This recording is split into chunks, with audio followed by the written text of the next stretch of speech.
Chapter 1608 Alliance Fugitive. Chapter 1608 Alliance Fugitive. Author's note. Unedited chapters. Gustav hovered in deep space as the vast emptiness stretched out endlessly around him, broken only by the faint glimmer of stars. He had reached the next vestige of his power, nestled delicately between two large, icy moons orbiting a distant planet. The vestige pulsed faintly, casting a mythical glow that illuminated the dark surroundings, calling to him with the same sense of familiarity as the others. Without hesitation, he extended his hand, letting the energy of the vestige flow toward him. The force was overwhelming, flooding his being as it merged with him. This particular vestige brought yet another sliver of his original strength, a mere 2%, but it was significant enough to make him feel a surge of power unlike anything he'd experienced since reclaiming his fragments. His body pulsed with newfound strength, and he felt yet another of his outworldly abilities unlock within him. After testing the effects of the boost briefly, Gustav turned and flew back to his spacecraft. He still had 5 more he needed to retrieve. He entered the ship, settling back into the cockpit as he set a course back on his path through space. But just as he turned the ship around, his senses caught onto something attaching itself to the ship. The ship sensors didn't go off, but his senses were too astute for anything to occur without his notice. "What the something's attached to the ship?" he muttered, glancing over the control panel as he searched for the source. But before he could investigate further, the flashing lights on his communicator signaled an incoming transmission. His screen lit up with the familiar insignia of the Universal Alliance, and in the next instant, the ship's speakers filled with a sharp, gruff voice. "This is Checkpoint Bravo 17 of the Universal Alliance. Halt your ship immediately and prepare for inspection." Gustav let out an irritated sigh. Again.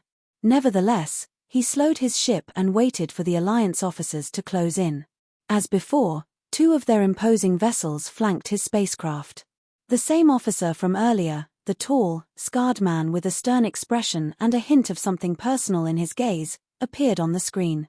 "Mr. Crimson, we're conducting another search," the officer announced with a curt tone. Gustav raised an eyebrow, feigning surprise. "Another search? What a coincidence. I was just thinking of you, officer." The officer's eyes narrowed, clearly unimpressed by Gustav's sarcasm. "Well, be quick about this, Mr. Crimson." Gustav gave a mock sigh, glancing at the scanner display before him. "You know, you might want to start your search at the southern part of the ship's hull. I've got a feeling you'll find something interesting there." The officer frowned, giving Gustav a skeptical look before signaling his subordinates. A few moments later, one of the Alliance officers hovered close to the southern edge of the ship, carefully scanning the surface. Suddenly, a figure cloaked in a shimmering, camouflaged layer began to materialize, clinging to the hull.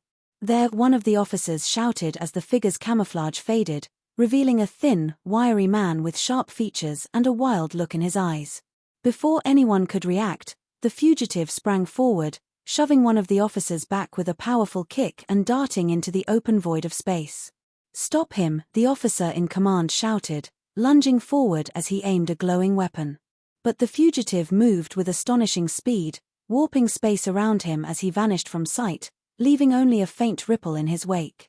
The officer turned back toward Gustav in anguish. "Mr. Crimson, you're coming with us for harboring a fugitive." Gustav let out a dry laugh, shaking his head. "Harboring? You're not serious, are you?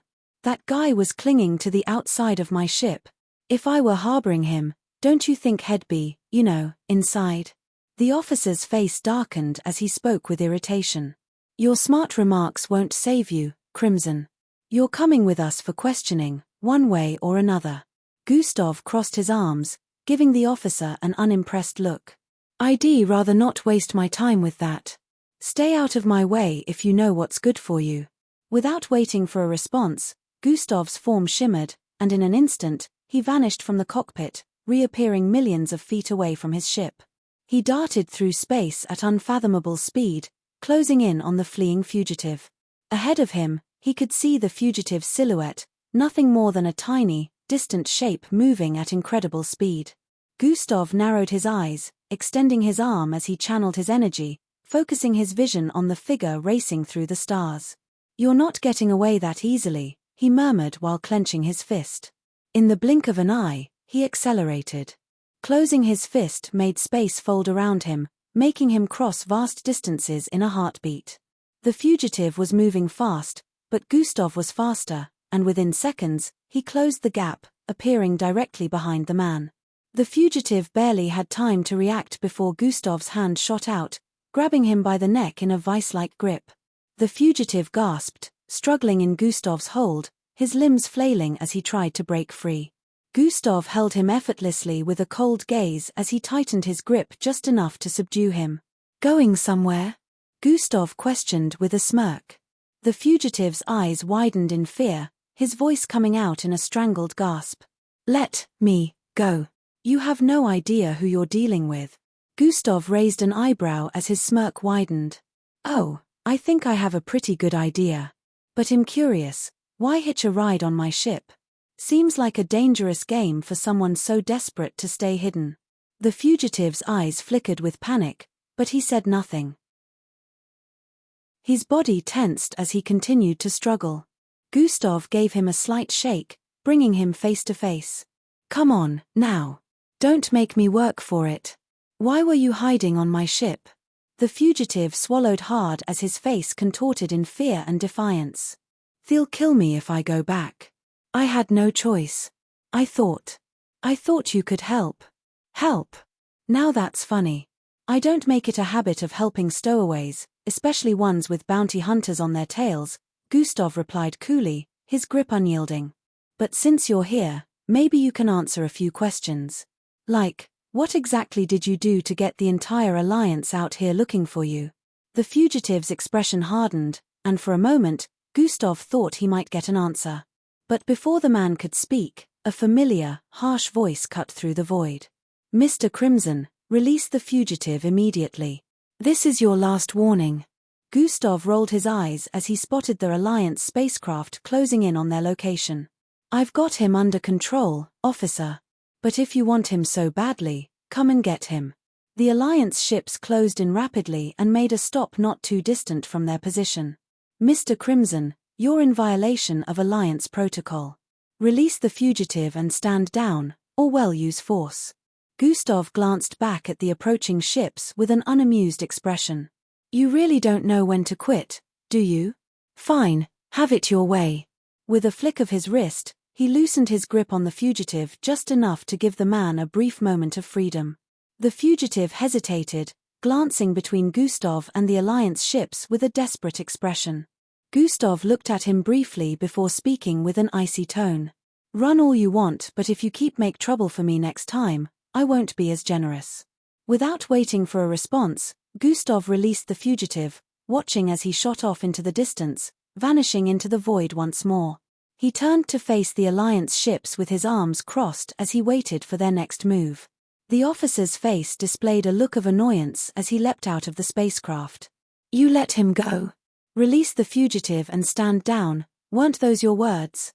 Gustav questioned while raising a brow. "How could why? Now has gone." The officer was speechless. "You sound like you don't know what you want." Gustav remained unbothered by the current situation. The officer growled in response, "Mr. Crimson, I suggest you return to your ship and prepare for questioning. You have aided and abetted a fugitive today." Gustav raised an eyebrow and replied with a calm voice edged with irritation. "If you think I'm going to waste my time answering your questions, you're sorely mistaken. I have more important things to do than babysit your fugitive. So unless you have something useful to say, I'd suggest you move along."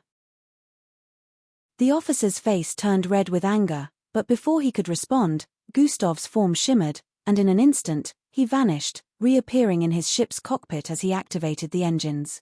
"I dare you to stop me." Chapter 1609 Same Occurrence. Chapter 1609 Same Occurrence. Author's note. Unedited chapter. With a final, dismissive glance at the Alliance ships, he set his course for his next destination, leaving the frustrated officers and their elusive fugitive far behind. "I dare you to stop me," Gustav's voice echoed from the ship, transmitting it to the Alliance comms as he sped off. Gustav's ship cut through the darkness, leaving the Alliance checkpoint and their chaos behind. He had more important matters to attend to, and he wasn't about to let a minor distraction derail his mission. The expanse of space lay quiet as Endrick, Rhea, and Circe drifted through the stars. Their ship seemed like a lone traveler in the vast, cosmic sea. The interior of the vessel groaned softly.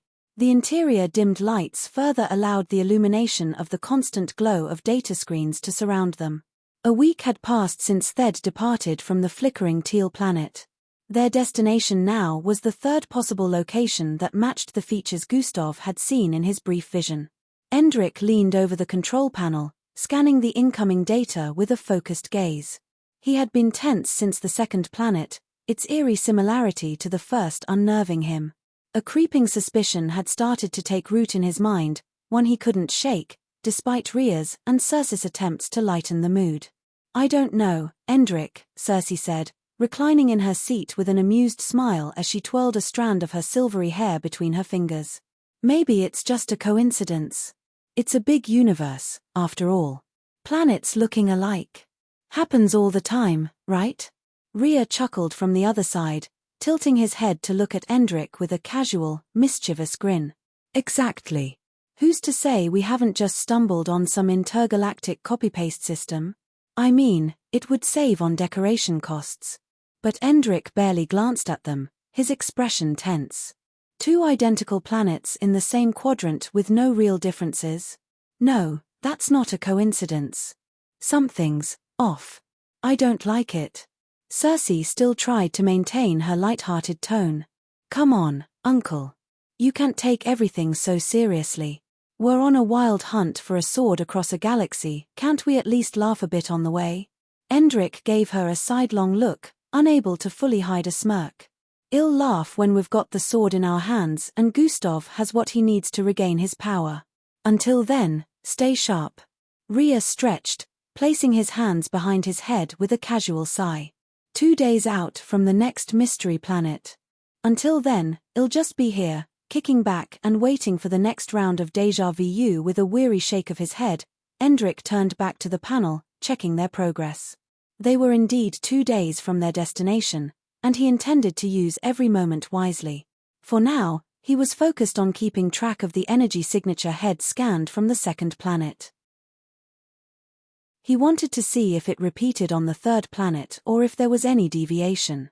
Meanwhile, Circe decided to make her way to one of the quieter rooms of the ship.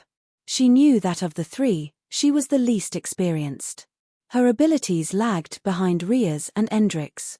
She sat cross-legged on the floor, closing her eyes as she began to channel her frost-related bloodline.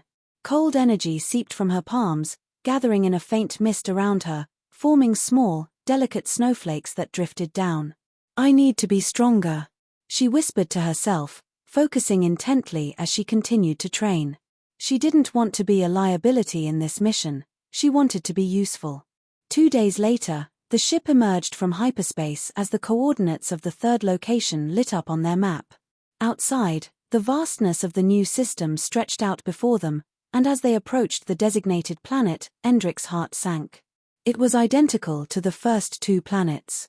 The teal-hued atmosphere gave the world a surreal glow, and the pointy rock formations that rose from the surface looked all too familiar. The pale mist that clung to the ground gave the landscape an eerie stillness, and Endrick couldn't shake the creeping sense of dread that had haunted him since the beginning. "Well, here we go again," Rhea muttered in resignation. "Same place, same strange feeling. Want to place any bets on finding nothing here too?" Endrick ignored him, pulling up his scanner as he began to analyze the energy signature of this third planet. He compared it to the reading head taken on the second planet, and though it was similar, there was a subtle variance, a faint difference that added another layer of mystery. "There's a slight shift in the energy signature here," he voiced while frowning. "It's not much, but it's there. We're not dealing with identical planets, just similar ones." Circe, standing by the viewport, looked out at the landscape with a frown. "Maybe we're on the right track, then. If there's a difference, it could mean we're getting closer to something real." Endrick nodded, though he didn't let himself feel hopeful just yet. "Let's search the area, same as before. Be thorough.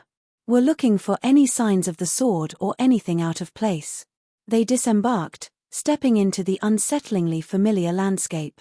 The air was thick with an unnatural chill, and the rocks and jagged formations cast long shadows across the ground. They spread out, each scanning their assigned area cautiously. Hours passed, and once again, they found nothing. But just as they were preparing to regroup, Circe's voice crackled over the comms. "Endrick, Rhea, there's someone here." Her tone was laced with strain, as if she were struggling. In the background, a loud explosion rang out, echoing across the empty landscape. "Circe, what's your location?" Rhea asked. "Southern Ridge, just hurry." Her voice broke off as another boom echoed over the comms. Without hesitation, Endrick blinked, disappearing from his spot and reappearing at the southern ridge in an instant. He arrived just in time to see Circe's body hurtling through the air. Her figure was illuminated by the faint teal light as she flew back, disoriented. Endrick rushed forward, catching her mid-flight before she hit the ground. "I've got you," he voiced while lowering her gently. Circe coughed, clutching her ribs as she struggled to speak. Two figures. Dark robes. They came out of nowhere. Endrick looked up, his gaze narrowing as he spotted two shadowed figures in dark robes, their faces obscured. The figures turned, glancing briefly at him before they started to flee, vanishing into the mist as they moved with inhuman speed. "You're not going anywhere," Endrick growled while handing Circe off to Rhea, who had just arrived. Rhea took Circe's arm as his casual expression got replaced with a steely look. "I'll look after Circe." Endrick nodded as he locked onto the fleeing figures. He vanished from his spot in a blink, reappearing directly in the path of the two robed figures as they hurtled through the mist. He raised a hand, and a telekinetic barrier of pure energy sprang up before them, blocking their path. The two figures halted abruptly, and for the first time, Endrick could make out their faces, or rather, the lack thereof. Their features were hidden in shadows, as if they were wrapped in a dark veil, and their eyes glowed faintly with a sinister, otherworldly light. "What are you doing here?" Endrick demanded with a low and unyielding voice. The figures exchanged a glance, then one of them laughed, their voice emitted a chilling hollow sound that sent a shiver down his spine. "We are here to protect what you seek, time candidate," one of them voiced, carried on like a whisper in the wind. Endrick's eyes narrowed. "Protect? So you know about the sword. Where is it?" The second figure tilted his head. "It is beyond your reach, child of time. Turn back, lest you meet the fate of those who came before you." Endrick felt his patience snap. "I'm afraid I can't do that. You will tell me where the sword is." He raised his hand while silvery blue energy glowed in his eyes. "I'll take the information by force if I have to." The two figures merely smirked as their forms started to flicker like phantoms. "Try if you dare, but know that your meddling here is but a pebble cast into an ocean. The ripples will drown you, time candidate." Without waiting, Endrick surged forward, reaching for the nearest figure with a swift motion. But as his hand connected, the figure's form dissolved into mist, dispersing into the air with a haunting laugh. The second figure did the same, vanishing into thin air before he could react. Left standing alone in the mist, Endrick clenched his fists. How the hell did they get away? Endrick thought he had them cornered, but he could no longer sense their presence. Whoever they were, these figures had knowledge of the sword and the power to evade him with ease. But their words lingered in his mind. It was obvious they knew something. "Endrick," Rhea's voice came over the comms. "Circe's all right. She's a bit banged up, but nothing serious. Did you get them?" Chapter 1610, Karmic Temporal String. Chapter 1610, Karmic Temporal String. Author's note. Unedited chapter. Endrick let out a sigh while shaking his head. "No. They slipped away. But they knew about the sword. They're protecting it, or at least, keeping it from us." Rhea cursed softly. "So we're not just dealing with decoy planets. They're playing a bigger game here." "Yeah, and we're missing the rules," Endrick muttered. "Let's regroup. If they are watching us, we need to be smarter about how we move." In the dimly lit interior of their spacecraft, Circe sat quietly in one of the rear seats with a dark and pensive expression. She replayed the encounter in her mind, the two robed figures, the explosion, the way she'd been effortlessly thrown across the air, completely outmatched.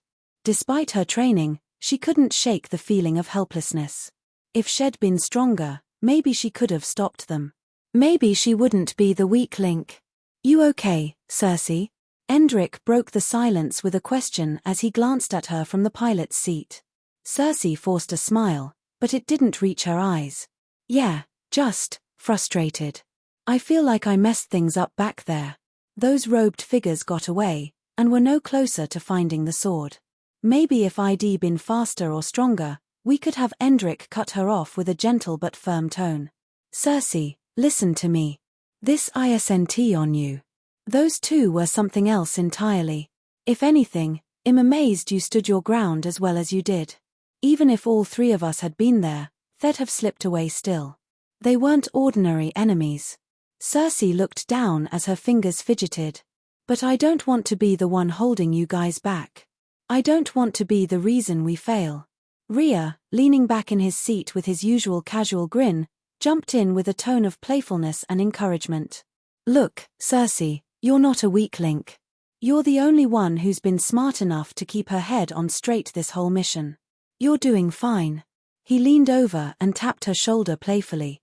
"Come on, I know you don't want to miss out on seeing the weird wonders of the universe with us. Stick around, you might end up being the one who saves our lives, you know?" Cersei managed a laugh, rolling her eyes. Fine. But I still feel like I need to get stronger. I'll keep pushing myself, and I'm not going to stop until I'm on your level." Endrick smiled and gave her an encouraging nod. "Good. But right now you need to stay focused, not locked up in your head. We're all in this together, and no one's carrying more weight than they can handle." Turning his gaze back to the monitor, Endrick studied the data from the previous scans with a look of curiosity. The two robed figures haunted his thoughts, and he couldn't shake the feeling that there was more to their appearance than just guarding the sword. They had seemed purposeful, almost protective, but there was no evidence they worked for Nocturnes. Who were they?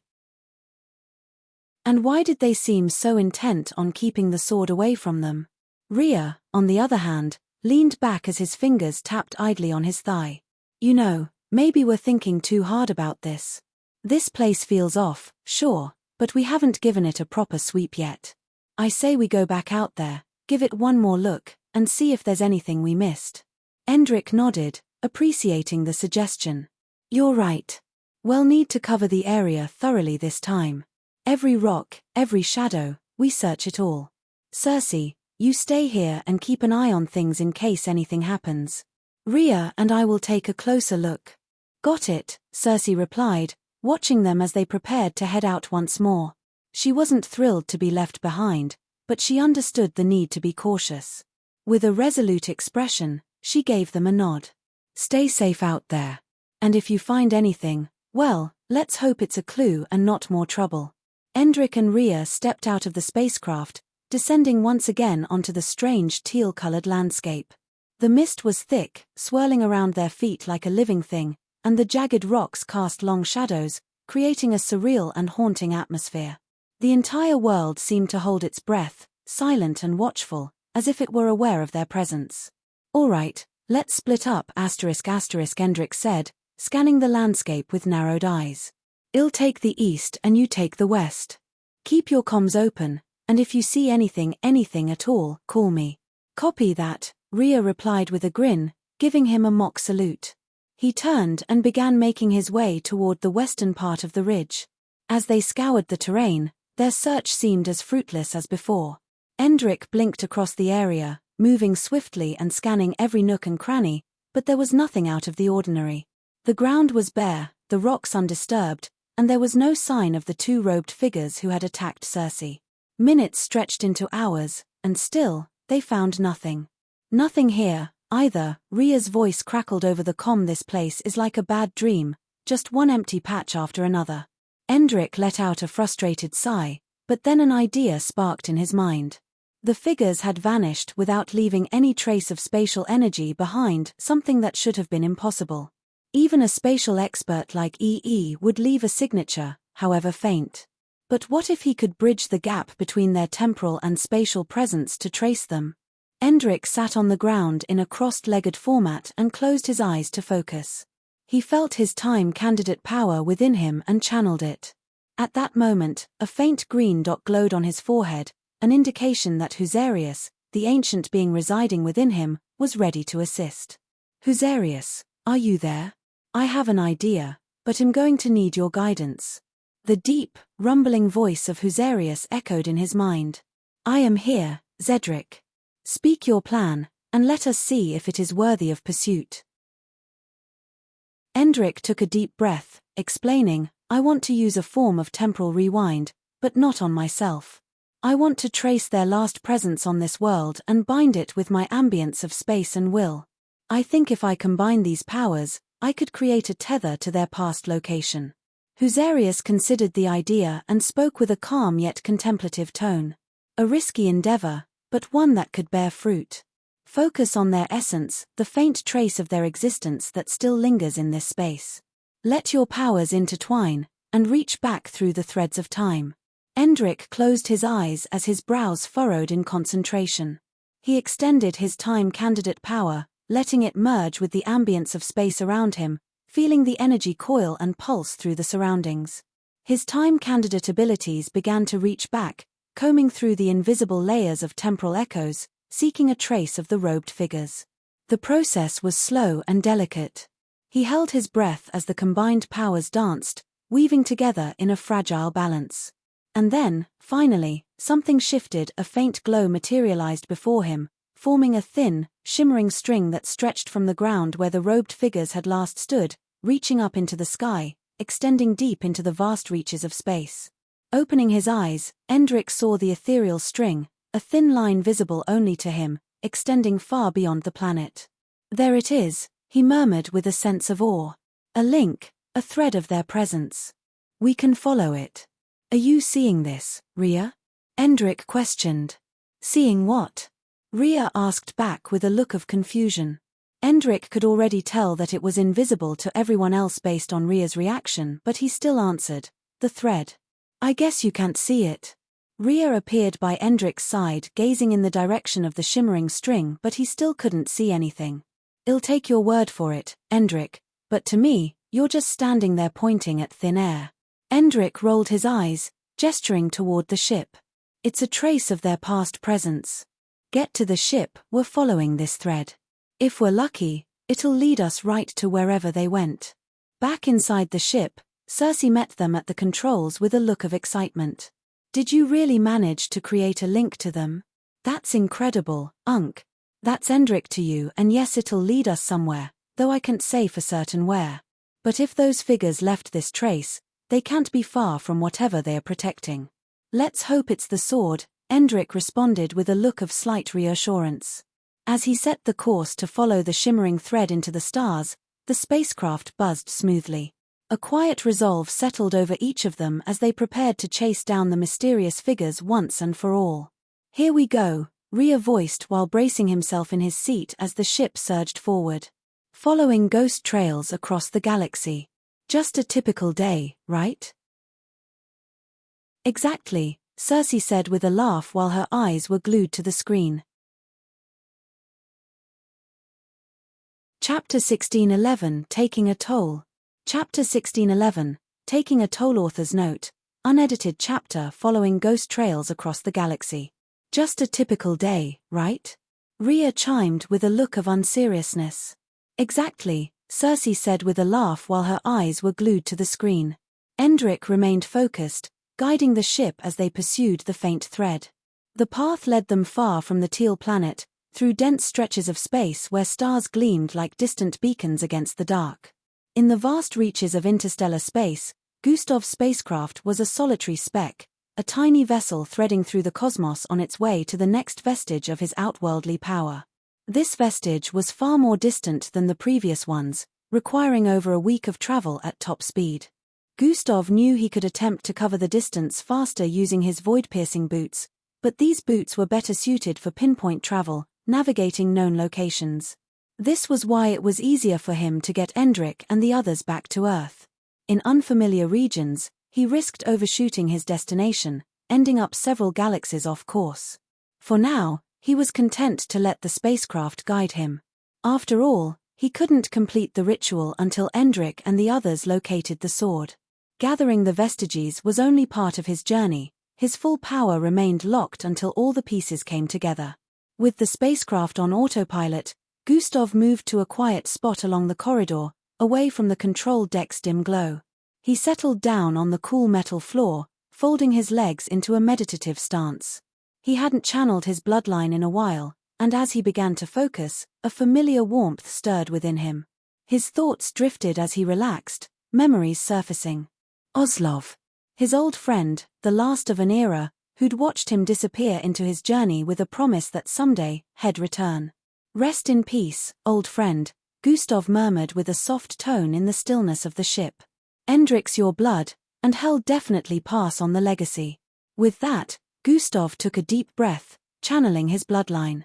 His energy began to ripple through him, vibrant and fierce, a potent force that he hadn't fully explored since his return. He could feel that he was hovering at the peak of the fourth step of beta rank, only a small push away from alpha. But he hesitated. The first ascension to alpha rank triggered a powerful phenomenon, a surge of energy so intense that it would overwhelm and likely destroy his surroundings. While he wasn't sentimental about the spacecraft, he wasn't exactly keen on drifting in the void either. For now, it would be best to hold back. As he sat there, lost in his thoughts, the system materialized before him. Dressed in a vibrant red gown, its girl-like appearance smirked at him and her eyes glinted with playful mischief. "You're getting rusty, Gustav," she teased, swirling her gown as she moved in a circle around him. "Sitting on your power like a miser with his gold. What, afraid you'll blow the ship apart? Or just afraid?" Gustav rolled his eyes. "And here I thought I might get a moment's peace. Guess I forgot I'm stuck with a talkative piece of code." "Talkative? Me?" The system feigned offense, placing a hand on her chest in exaggerated surprise. "You wound me. After all, I'm the one guiding you on this grand journey." "Guiding?" Gustav chuckled, raising an eyebrow. "If I remember correctly, you've spent just as much time being absent as you have guiding me. Remind me again how long you've been gone, or is that one of the many great mysteries?" "Perhaps it is," the system chuckled lightly. "Tell me, how is it that amongst everything Dimension 6 revealed to me, your origin wasn't included? The revelation of my outworldly identity and the existence of deities were all revealed, and yet there was not a single hint as to how you, a computerized being capable of giving me the power to increase levels, came into existence," Gustav voiced with a look of curiosity. The system's teasing expression softened slightly, her eyes shifting to a distant look. "Dimension 6, That was. I spent thousands of years drifting through space, searching for the right host. I saw countless worlds, countless lives, until I finally found Earth and you." "Thousands of years, huh?" Gustav leaned back with a curious glint in his eyes. "And you never thought to give me a straightforward answer about where you came from? You know, most people just tell their story from the start, not in bits and riddles." The system laughed, twirling again. "Well, where's the fun in that? And besides, it's not that simple. My origin isn't tied to deities or celestials, nor does it come from any cosmic entity. My existence is unique, let's say. But don't worry, soon enough, you'll understand everything." "Soon enough, huh?" Gustav's gaze narrowed. "Convenient answer. I've spent years unraveling mysteries, but yours still elude me. You show up when you want, disappear when you want, and have this uncanny ability to know things that people shouldn't. You're not exactly an open book." The system shrugged, looking him directly in the eyes. "I'm as much of a mystery to you as you are to yourself, Gustav. You've learned about your past, yes, but there's still much you don't know about your own power. You think you understand the outworldly, but there's more to it. I'm here to guide you through that understanding. And when the time is right, you'll know my full purpose too." Gustav's expression hardened slightly. "So, what am I supposed to do until then? Just trust that everything will magically make sense?" "Oh, no. Trust is a luxury, and you've never been one for it.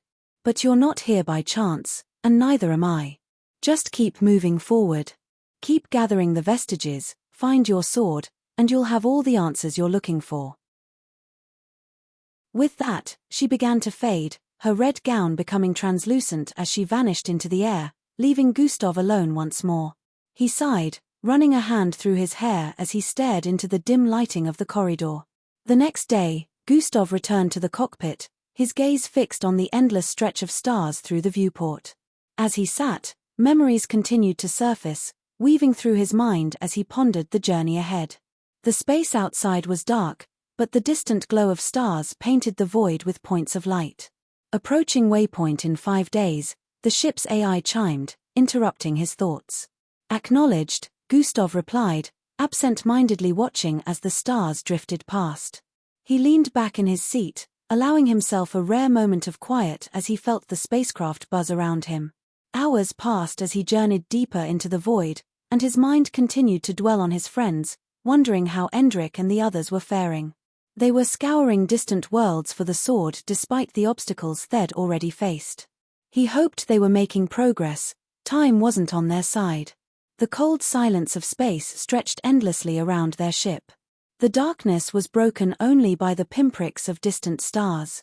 Endrik, Rhea, and Circe had been following the faint, nearly invisible karmic temporal string for days, tracing its path relentlessly. They hoped it would lead them to the sword Gustav needed, but the journey was starting to take its toll, especially on Endrik. His eyes were fixed on the glowing thread, visible only to him, that stretched out ahead like a faintly pulsating beacon. Each beat took a little more of his energy, draining him with the effort required to maintain the tenuous link. For nearly a week, they had journeyed like this, trusting in the thread to guide them to a place that seemed infinitely far away. "Are we there yet?" Rhea asked while leaning back in his seat with a dramatic sigh. Endrik shook his head in frustration. "No, not yet. And asking every 5 minutes isn't he going to get us there any faster, Rhea?" Rhea shrugged, unfazed. "Hey, I'm just saying. Following an invisible thread into nowhere? Not exactly the sightseeing tour I signed up for." Circe shot Rhea a glare, placing a hand on Endrik's shoulder in reassurance. "Don't listen to him, uncle. You're doing amazing. Just keep your focus. We're right here with you." Endrik's face dropped even more from hearing this. Her consolation was doing more harm than good. "That's Endrik to you," he bellowed. His skin had paled from exhaustion, and his eyes held a flicker of weariness that he was trying hard to mask. They had been pushing through space without rest, and it was starting to show. Another day of non-stop flying past, and Endrik's energy reserves were reaching their limit. His vision started to blur, and the faint thread was beginning to flicker, as if it were about to vanish entirely. "Endrik!" Circe's voice was laced with concern as she noticed his hands trembling slightly. Chapter 16:12 Stranded. Chapter 16:12, Stranded. Author's note. Unedited chapter. Endrik gritted his teeth as he struggled to hold on. I don't know if I can keep this up. The string, it's starting to disappear.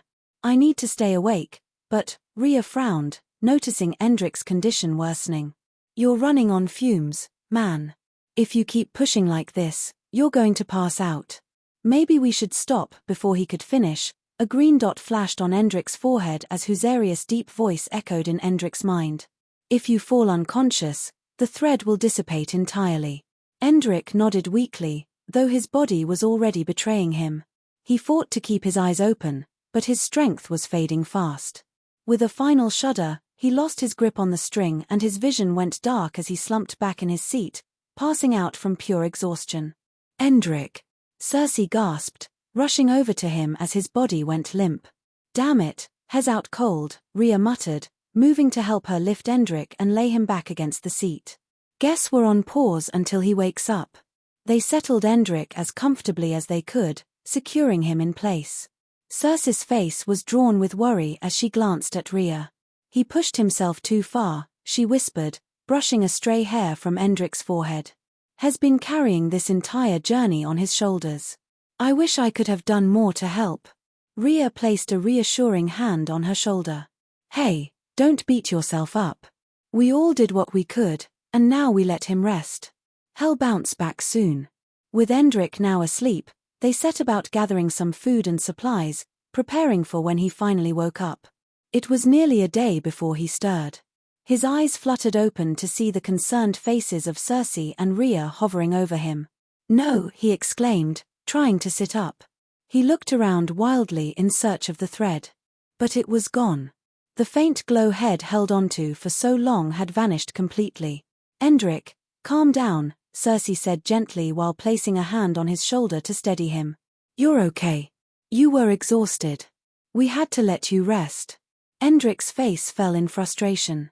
"But the thread, it's gone. We're stranded here, in the middle of nowhere, and we've lost our only lead." Rhea gave him a crooked smile. "Hey, look on the bright side. At least you didn't completely collapse on top of the control panel and send us spinning into an asteroid field. Small mercies, right?" Endrick's scowl tightened in defeated. "I thought I could hold on just a little longer. Now we're stuck. And it's my fault." "No. Don't even go there," Cersei said firmly, grabbing his hand and squeezing it reassuringly. "You got us this far, didn't you? Well, figure something out. But first, you need to eat. Your energy's still low, and starving yourself won't bring the thread back." She handed him a piece of dried fruit, which he took reluctantly, biting into it without enthusiasm. "It feels like all that effort was for nothing," he mumbled between bites. "We've been flying blind in space for days, and now we have no clue where to go next." Rhea leaned back, crossing his arms as he gave Endrick a thoughtful look. "Maybe, maybe not. I mean, come on, these things don't just disappear completely, do they? There's gotta be a way to track it again. You created that link once, maybe there's some other way to pick up the trail." Endrick sighed as his gaze fell to the floor. "It's not that simple. The thread was fragile, a temporary connection. Once it's gone, it's gone. I don't know if I can recreate it without that initial spark signature from the previous location." The dim glow of the spacecraft's control panels illuminated the worried expressions of Endrick, Cersei, and Rhea as they floated in the vast emptiness of deep space. 4 days, they had followed the karmic temporal string, guided by Endrick's abilities. But now, without that faint line stretching ahead, they were truly directionless. Endrick sighed, leaning back in his seat with a look of uncertainty. Cersei broke the silence after a while. "Maybe we should just head to the 4th location. It's the last place on our list, maybe that's where we'll find something." Endrick shook his head. "I don't think it'll help. We've checked 3 places already, and all we found were dead ends. If we go there and it's the same, it'll be a waste of time and energy." Cersei's shoulders slumped, disappointment showing in her face. "So what, then? Just sit here in the middle of nowhere?" Rhea leaned back with his usual casual grin, though his eyes held a glimmer of sincerity. "Or, we could just keep going forward, right? Follow the path the string pointed in before it disappeared.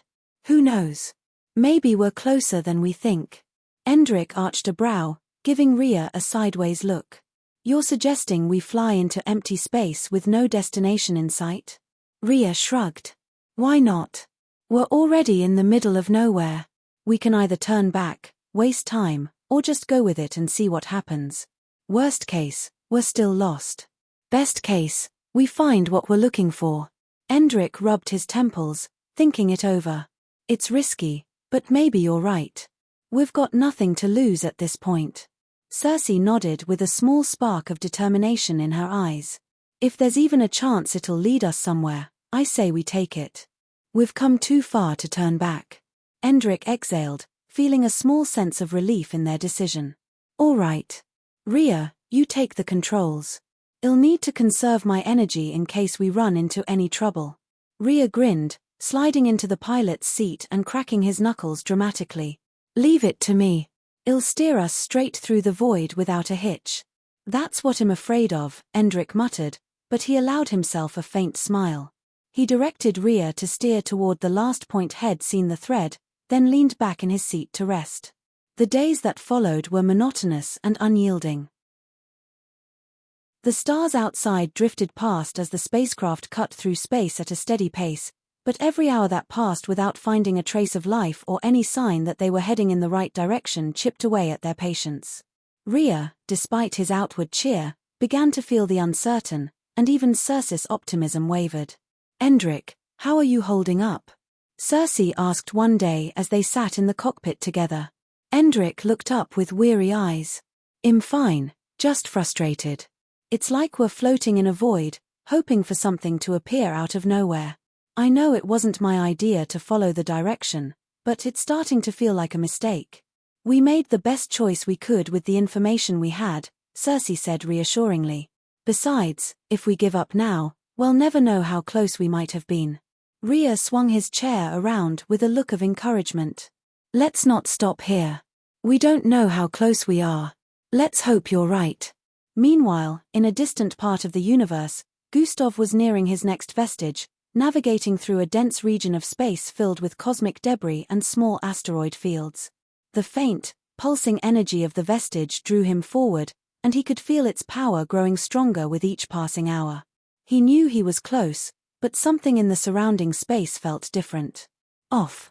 As he closed in, a low groan echoed through his spacecraft, and a red warning light flashed on the dashboard. Gustav raised a brow, leaning forward to study the message that appeared on the screen. "Sad smiley restricted space, living matter will be affected." "Great, just what I needed," Gustav muttered, tapping the screen. "And I suppose living matter includes me." He brought the ship to a halt, staring out into the dark void ahead. The area beyond seemed calm, almost eerily still, as if held in place by some invisible force. But he could sense the vestige on the other side, faint but distinct, calling to him. Just then, the system manifested before him in its familiar girl-like form, dressed in a crimson gown with a mischievous grin. "Trouble," she taunted, gliding closer. "You could say that," Gustav replied dryly. "I need to get past this point to reach the vestige, but apparently, it's a zone where living tissue is affected. Any ideas?" The system tilted her head thoughtfully. "Oh, surely a big, bad outworldly like you can figure this out. Or maybe the answer is closer than you think." Gustav's brow furrowed. "I don't have time for riddles, system. You either speak or keep shut. I can take care of it myself." The system laughed, circling him like a specter. "What you need is a workaround. What is it about this restriction that's keeping you out? Is it your body, your energy, or something else?" Chapter 1613, The Strange World. Chapter 1613, The Strange World. Author's note. Unedited chapter. Gustav's eyes narrowed as he considered her words. She always had a way of offering just enough information to guide him, without ever giving him the full answer. It was infuriating, but also helpful. If it's my living essence that's the problem, then I need to find a way to mask it. Gustav mused aloud. Or minimize it. Make it undetectable, or just get rid of it altogether. The system nodded approvingly. Now you're thinking. But can you pull it off? Can you temporarily shut down your essence enough to pass undetected? After all, you've never exactly been the quiet type. Gustav smirked as his mind began working through possibilities. If it means getting that vestige, I'll find a way. With this new task in hand, Gustav activated a few of his abilities to experiment. Energy dampening was a common technique, something he had learned in his earlier days, but this situation called for something more advanced, something that would mask his very existence. The silent expanse of space around Gustav was eerie as he initiated a technique that very few would dare attempt. His goal was clear, but the path to it was hazardous. The restriction demanded extreme measures if he wanted to reach the vestige within. Standing alone in his spacecraft, Gustav focused his energy, channeling his outworldly powers to perform a separation technique on himself. A faint, translucent light surrounded him as he pushed his energy outward while his consciousness split in two. His body shuddered as his form divided, creating two distinct entities. One of him remained as he was alive, breathing, human. The other form, however, took on a twisted, hollow appearance, with his skin taking on a faint grayish hue and his eyes dimmed to a dull glow. This was an undead version of himself, a being devoid of true living essence. He looked at his undead form, inspecting it with a critical eye. "All right, you're my ticket in," he murmured, watching as the undead Gustav mirrored his movements. "You will, or rather I will bring that vestige back to me." The undead version gave a slight nod. It was like Gustav's consciousness was split in two as well. Gustav left his other self outside as his undead version approached the barrier using the spacecraft. Unlike his living form, the undead body slipped past the boundary with ease, unaffected by the force that kept all living things at bay. Good, Gustav undead form whispered to himself forward from within the spacecraft as it continued to drift forward. As they approached the deeper part of the restricted zone, the vessel's instruments began to fluctuate. The metallic frame shuddered under the strain of the intense energy field surrounding them. "Hold together," Gustav muttered, gripping the controls. Despite its lack of life, the spacecraft was starting to feel the pressure. It wasn't as severe as it would have been for a living creature, but the sheer force of the restriction was wearing down the machinery, piece by piece. Finally, after a long, grueling journey, the craft could go no further. Gustav gritted his teeth as he ordered his undead self to disembark, leaving the craft behind. As the undead version of himself drifted away from the vessel, he continued forward alone. Almost there, Gustav thought, watching through his connection with his undead self. The journey was slow, but he forced himself forward, inch by inch. After what felt like an eternity, the figure of the vestige finally came into view. Encased in a stone-like shell, it looked like a statue, pulsing faintly with the energy of his outworldly essence. But as the undead Gustav reached out, a realization hit him. "I can't absorb it," he muttered to himself. The undead form lacked the necessary connection to his living essence, making direct absorption impossible. "Looks like I need to bring it back to me," Gustav voiced with a hint of frustration. With no other choice, he directed his undead self to lift the vestige statue. Meanwhile, in another part of the galaxy, Endrik, Rhea, and Circe had landed on an unknown, vibrant planet. Thick green foliage covered the ground, and enormous trees stretched toward a violet sky, their leaves gleaming in various shades of purple and blue. Strange, iridescent creatures moved between the trees, their eyes glowing with an intelligence that was more instinctual than sentient. "Well, we're definitely not on one of the dead planets we've seen before," Circe murmured, glancing around at the vibrant surroundings.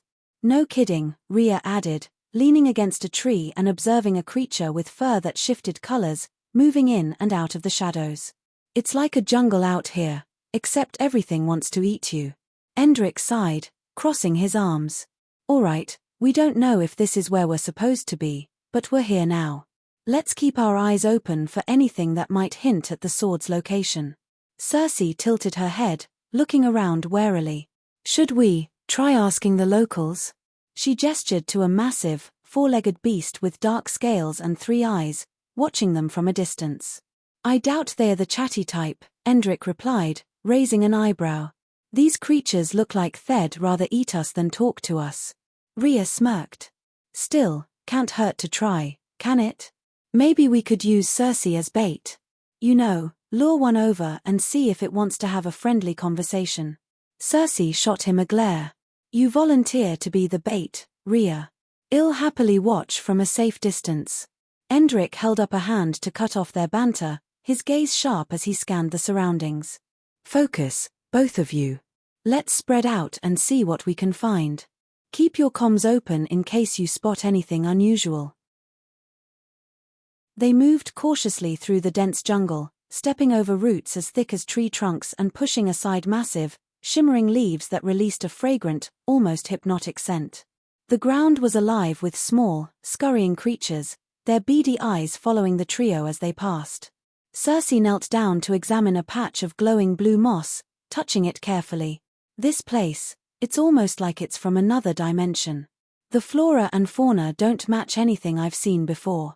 Rhea shrugged, keeping a wary eye on the trees above them. "Well, if there's some creepy dimension where weird-robed figures and magical swords like to hang out, let's hope it's this." Endrik's gaze was steely. Whoever those figures were, they seemed determined to keep the sword hidden. "If they're connected to this place, we might find some sign of them here." They continued their search, moving deeper into the jungle.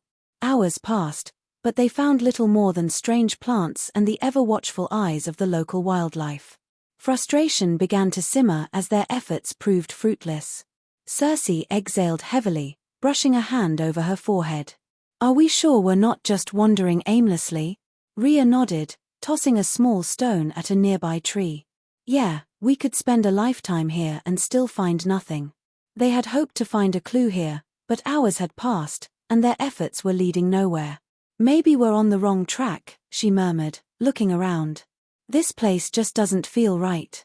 Endrick, who had been deep in thought, shook his head slowly. It's strange, yes. But we can't just turn back now. There has to be a reason we're here. Those robed figures we saw, they must have been protecting something. Maybe they left a trace. Rhea flashed a grin. Or maybe they just have a weird sense of direction. What if we're just wandering aimlessly while they're laughing somewhere, watching us on some cosmic monitor? Cersei chuckled lightly, but Endrick remained focused. He knew they couldn't abandon their search without exhausting every lead. Let's spread out again. But stay within sight, Endrick instructed. If we cover more ground, we might be able to find some kind of clue. Anything unusual, call it in. The trio began a careful sweep of the area. Rhea ventured toward a nearby clearing, examining the rocks and unusual markings etched into the trees. Endrick, I don't think we're going to find anything here. Cersei called over the comm. There's nothing even remotely close to the other world's energy signature. It's like they left no trail at all. Endrick frowned, a sinking feeling settling in his stomach. Maybe they are hiding it with some kind of cloaking mechanism. These beings seemed powerful enough. Suddenly, Rhea's voice broke in, a mix of confusion and concern. Endrick. Cersei. You too might want to see this. Endrick and Cersei exchanged glances before hurrying over to Rhea's location. When they reached him, they found him standing in front of a massive stone structure partially hidden by the foliage. Carvings covered its surface, symbols twisting and winding in patterns that seemed to move under their gaze. What is this? Cersei whispered, stepping closer to inspect the symbols. Endrick reached out, running his fingers over the carvings. The stone was cold to the touch, but he felt a faint vibration beneath the surface, a kind of ancient energy that sent a chill down his spine. Chapter 1614 Reconstructing the String. Chapter 1614 Reconstructing the String. Author's note. Unedited chapter. Endrick, Cersei, and Rhea stood before the massive stone carvings as the cold vibrations of ancient energy pulsed under Endrick's fingertips. He could feel it, a distinct, almost electric resonance that was eerily similar to the energy Head tapped into when creating the karmic temporal string. It was as if the very stones held the memory of those dark-robed figures who had tried to mislead them. This is it, he murmured, eyes narrowing as he pressed his hand against the carvings. They've been here before. I can feel it. This place, it's connected to them somehow. I can finally recreate the string. Rhea's eyes lit up with excitement. So we're finally on track again? About time. Let's get this thing going. Cersei smiled in relief. I was beginning to think we'd be wandering aimlessly forever. Let's do it, Unk. Endrick closed his eyes, focusing all his energy into his core. His forehead emitted a greenish glow as he let his mind draw on the familiar patterns of the karmic string.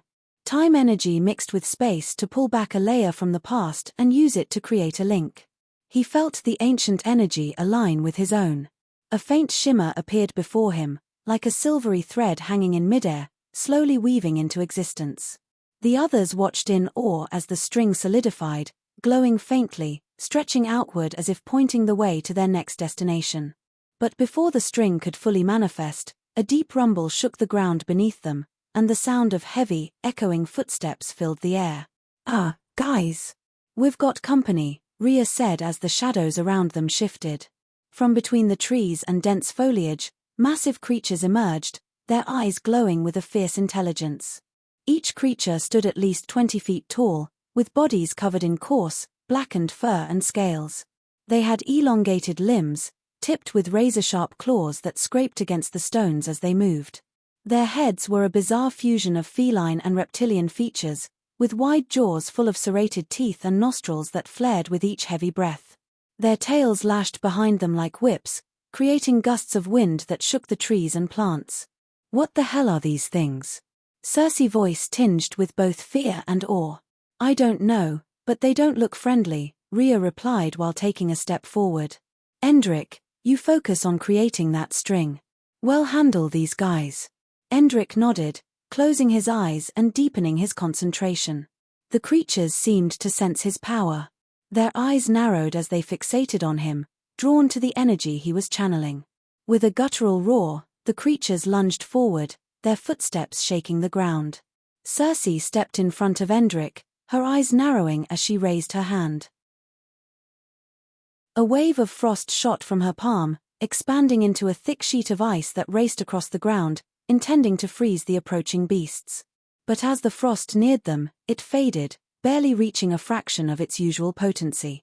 Circe gasped as her frost only managed to cover a small patch of ground. My frost, it's not working like it should, she exclaimed while gritting her teeth. These things are sapping my strength somehow. Rhea clenched his fists while his eyes narrowed in on them. They have a presence that weakens everything around them. It's like they're pulling the life right out of the air.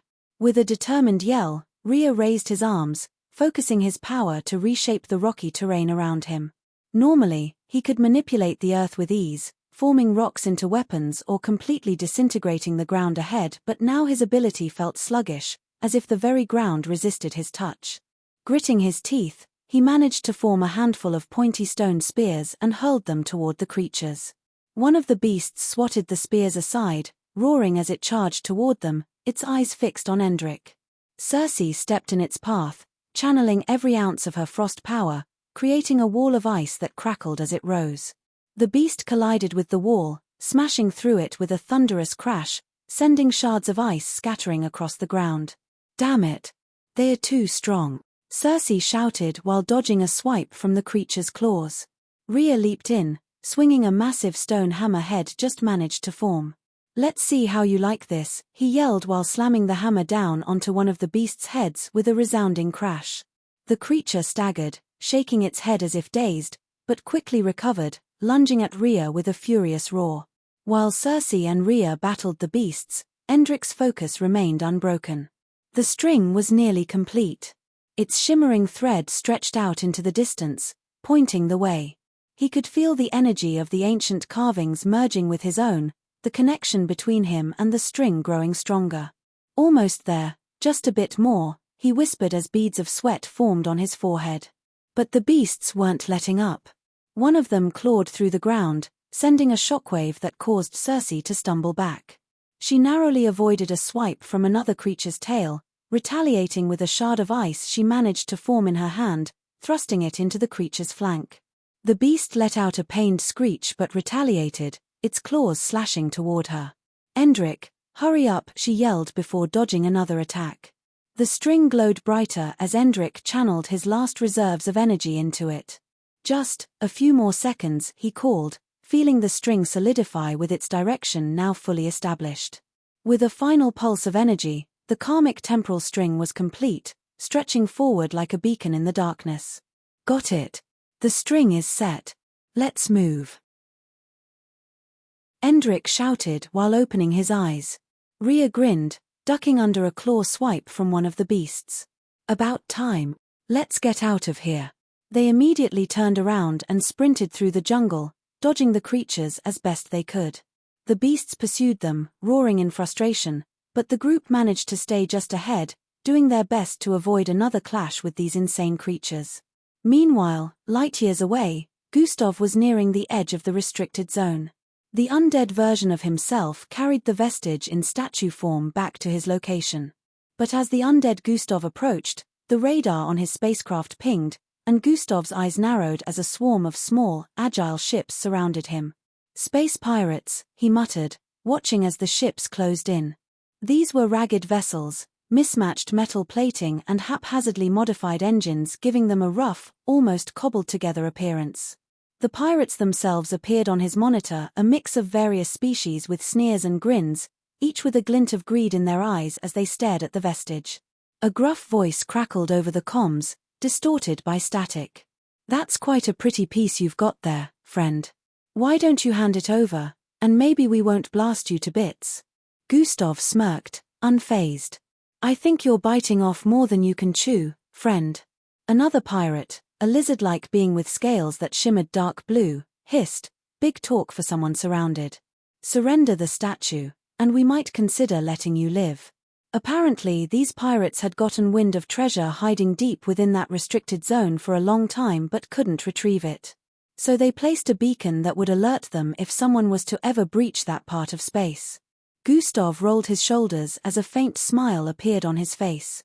"Well, since you put it that way."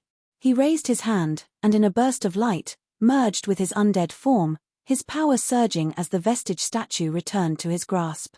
The pirates paused as their expressions changed from smug confidence to worry, watching Gustav's aura intensify. One of the pirate leaders, a massive, horned brute with red skin, barked an order. "Take him down. Well, pry that treasure from his corpse if we have to." In unison, the pirate ships opened fire, beams of energy and projectiles filling the space around him. Gustav moved with blinding speed, evading the attacks with ease. His movements were almost casual as he dodged their assaults. With a flick of his wrist, he sent out a pulse of energy that rippled through space, pushing the ships back with sheer force. One of the smaller ships spiraled out of control, crashing into a nearby vessel. The explosion cast a fiery glow across the darkness. Gustav chuckled, watching the panic spread among the pirates. "You were warned, you. Do not blame me for what is about to happen," Gustav voiced with a chilly and unyielding tone.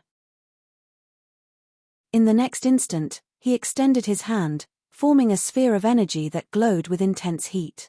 He hurled it toward the nearest cluster of pirate ships, causing the sphere to explode on impact and sending shrapnel and fire across the battlefield. Do not forget to check out my audio series on Pocket FM. The Sin System Novel Cool Pocket FM. One link. Me 2 IE7E5 Digo. Chapter 1615 The Gustavo Vessel.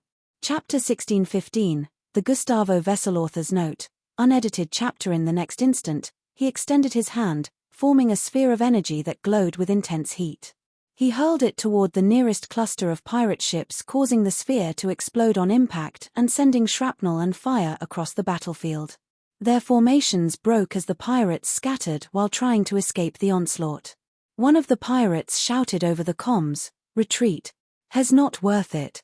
This guy's a monster." But Gustav was relentless. He closed in on the retreating ships with a merciless glint in his eyes. One by one, he dismantled the pirate fleet, leaving only a few survivors who fled into the depths of space with their tails between their legs. Once the battlefield was silent, Gustav turned back to his spacecraft, satisfied. With the vestige statue now secure, he could finally absorb it. "Well, that was a nice warm-up," he muttered while glancing at the vestige with a glint in his eyes. Floating before the statue, Gustav could feel its overwhelming presence. The vestige thrummed with a resonance that tugged at his very core, as though calling out to its rightful owner. He placed his hand on the statue, and immediately, it began to dissolve into threads of golden and silver light, spiraling around him. "Here we go again," Gustav muttered, closing his eyes and bracing himself. As the light engulfed him, the familiar sensation of power coursed through his veins. The energy of the outworldly merged with him once more, granting him yet another 1% of his original strength. The wreckage of the space pirate fleet still glowed faintly in the distance as Gustav floated in silence, holding the newly absorbed vestige within his core. The sensation of another 1% of his outworldly strength merging with his essence was overwhelming, yet familiar. It coursed through him like molten power, sharpening his senses and stretching the boundaries of his understanding of existence. Gustav's entire body emitted a radiant glow, and his vision momentarily blurred as the boundaries of the physical world seemed to stretch and fold around him. He felt his mind expand, brushing against the edges of upper dimensions, their threads visible and tangible to him in ways that no mortal could comprehend. "Fold dimensions. Weave reality," he murmured to himself, as a flood of knowledge surged through him. He saw pathways that could bridge galaxies, routes through space that defied time, and even ways to manipulate the very fabric of existence. 4%. Just 4%, and already this much. What will it be like when I'm whole again? Gustav tested his newfound strength, raising a hand and folding a nearby pocket of space upon itself. With space folded, several light years of nothingness had been turned into a small round space that Gustav could enter at will. So, this is what they meant by folding dimensions, Gustav murmured to himself. The void rippled and shimmered as he manipulated it, bending it into an intricate shape before releasing it. Just as he was about to step back into his spacecraft, faint whispers began to fill the silence of space. They were like a breeze in the void, soft and unintelligible at first. Outworldly. Outworldly. Gustav's head tilted slightly as his brow furrowed. He scanned the space around him but saw nothing. The whispers continued, growing louder with every passing second. We beseech thee. Outworldly. Who's there? Show yourselves. His voice echoed into the emptiness, calm yet commanding. The whispers didn't respond directly but continued their haunting chant. Gustav's perception spread outward like a web, scanning for the source of the voices. The whispers, however, seemed to come from everywhere and nowhere at once, as if the very fabric of space was speaking to him. This better not be another trick of Nocturne's, Gustav muttered, but as soon as the words left his lips, the space around him shimmered. The stars bent and warped, as though the cosmos itself were folding in on him. A sudden vortex of energy spiraled into existence, its pull was irresistible. The vortex dragged him in, and he vanished from sight, leaving the debris field and his spacecraft behind. Meanwhile, aboard a Gustavo Alliance space vessel. The Gustavo Alliance space vessel was a floating fortress in the middle of an asteroid cluster. Its metallic exteriors shimmered faintly, reinforced with alien alloys and pulsating with glowing conduits of energy that coursed along its hull. Inside, the corridors were well constructed yet foreboding, with dim, ambient lighting and narrow passageways lined with pipes and panels humming with power. Symbols of allegiance to the Gustavo Alliance were etched into the walls, angular, sharp designs that radiated menace. In the shadows of one of these corridors, EE and Angie crept silently with synchronized movements. EE demeanor was calm but his eyes sharp, glanced around before whispering, "The control room should be 3 levels up from here. How's your speed holding up?" Angie smirked as her silver and pink hair glowed faintly in the dim light. "Please, I could do this all day. Just don't slow me down," EE chuckled under his breath. "I'm the one keeping us hidden. Without me, you'd be zooming into the arms of those Gustavo lackeys." Angie rolled her eyes playfully but nodded. "Fair enough. Let's move." Angie grabbed EE by the waist and, in an instant, her body blurred instantly as they vanished from sight. The speed was so intense that the metallic walls became streaks of silver around them. She dashed through multiple hallways in a matter of moments, coming to a halt at a darkened corner when they encountered a patrolling Gustavo Alliance official. He was a tall armored alien with emerald green scales and 4 glowing eyes. Its claws clinked against the metallic floor as it scanned the area with a glowing device. EE raised his hand, summoning a small vortex silently just behind the officer's head. The vortex expanded slightly, creating a momentary distraction. The officer turned toward the strange distortion, giving Angie just enough time to blur past with EE in tow. They arrived at an intersection where the hallway split into 3 paths. EE pulled up a holographic map causing a faint blue glow to illuminate their faces. "Straight ahead. The main control room is just beyond that central chamber," EE said, pointing to the route. "But there's bound to be more guards up ahead." "Well need to." Before he could finish, a low hum reverberated through the air, followed by heavy footsteps approaching from behind. Angie's sharp ears picked up the sound instantly. "Company's coming," she whispered. "Fast. What's the plan?" EE smirked as his fingers weaved through the air. "You go ahead and blitz through the guards. I'll deal with whoever's behind us. They won't know what hit them." "Got it," Angie nodded. She darted forward in a blur, increasing her speed to the extent that the gust of wind she left behind extinguished the dim lights in the hallway. The vast expanse of space stretched endlessly around the small spacecraft housing Eldris, Elevra, and Falco. The ship groaned softly as they cruised through a debris-laden asteroid belt, keeping their distance from a massive Gustavo Alliance vessel looming in the distance. The Alliance ship was a fortress in space, bristling with weaponry and radiating an ominous presence. Inside the small craft, Elevra adjusted the holographic communication panel as her third eye glowed faintly. They had established a secure connection with EE and Angie, who were aboard the Alliance vessel. "Are you in position yet?" Elevra questioned with a tone of urgency. The holographic display flickered to life, showing EE crouched in a shadowy corridor aboard the Alliance ship. Beside him, Angie's silver and pink hair shimmered while her keen eyes scanned their surroundings. "We're almost there," EE whispered with a low voice to avoid detection. "Just one more level up and we'll reach the control room. How's it looking on your end?" Eldris leaned forward in his seat as he surveyed the display. "We're staying just out of their radar range. Any sign Thief picked up on you?" "Not yet, it came close though," Angie replied. "But even if they do, they won't catch us. We're too fast for them."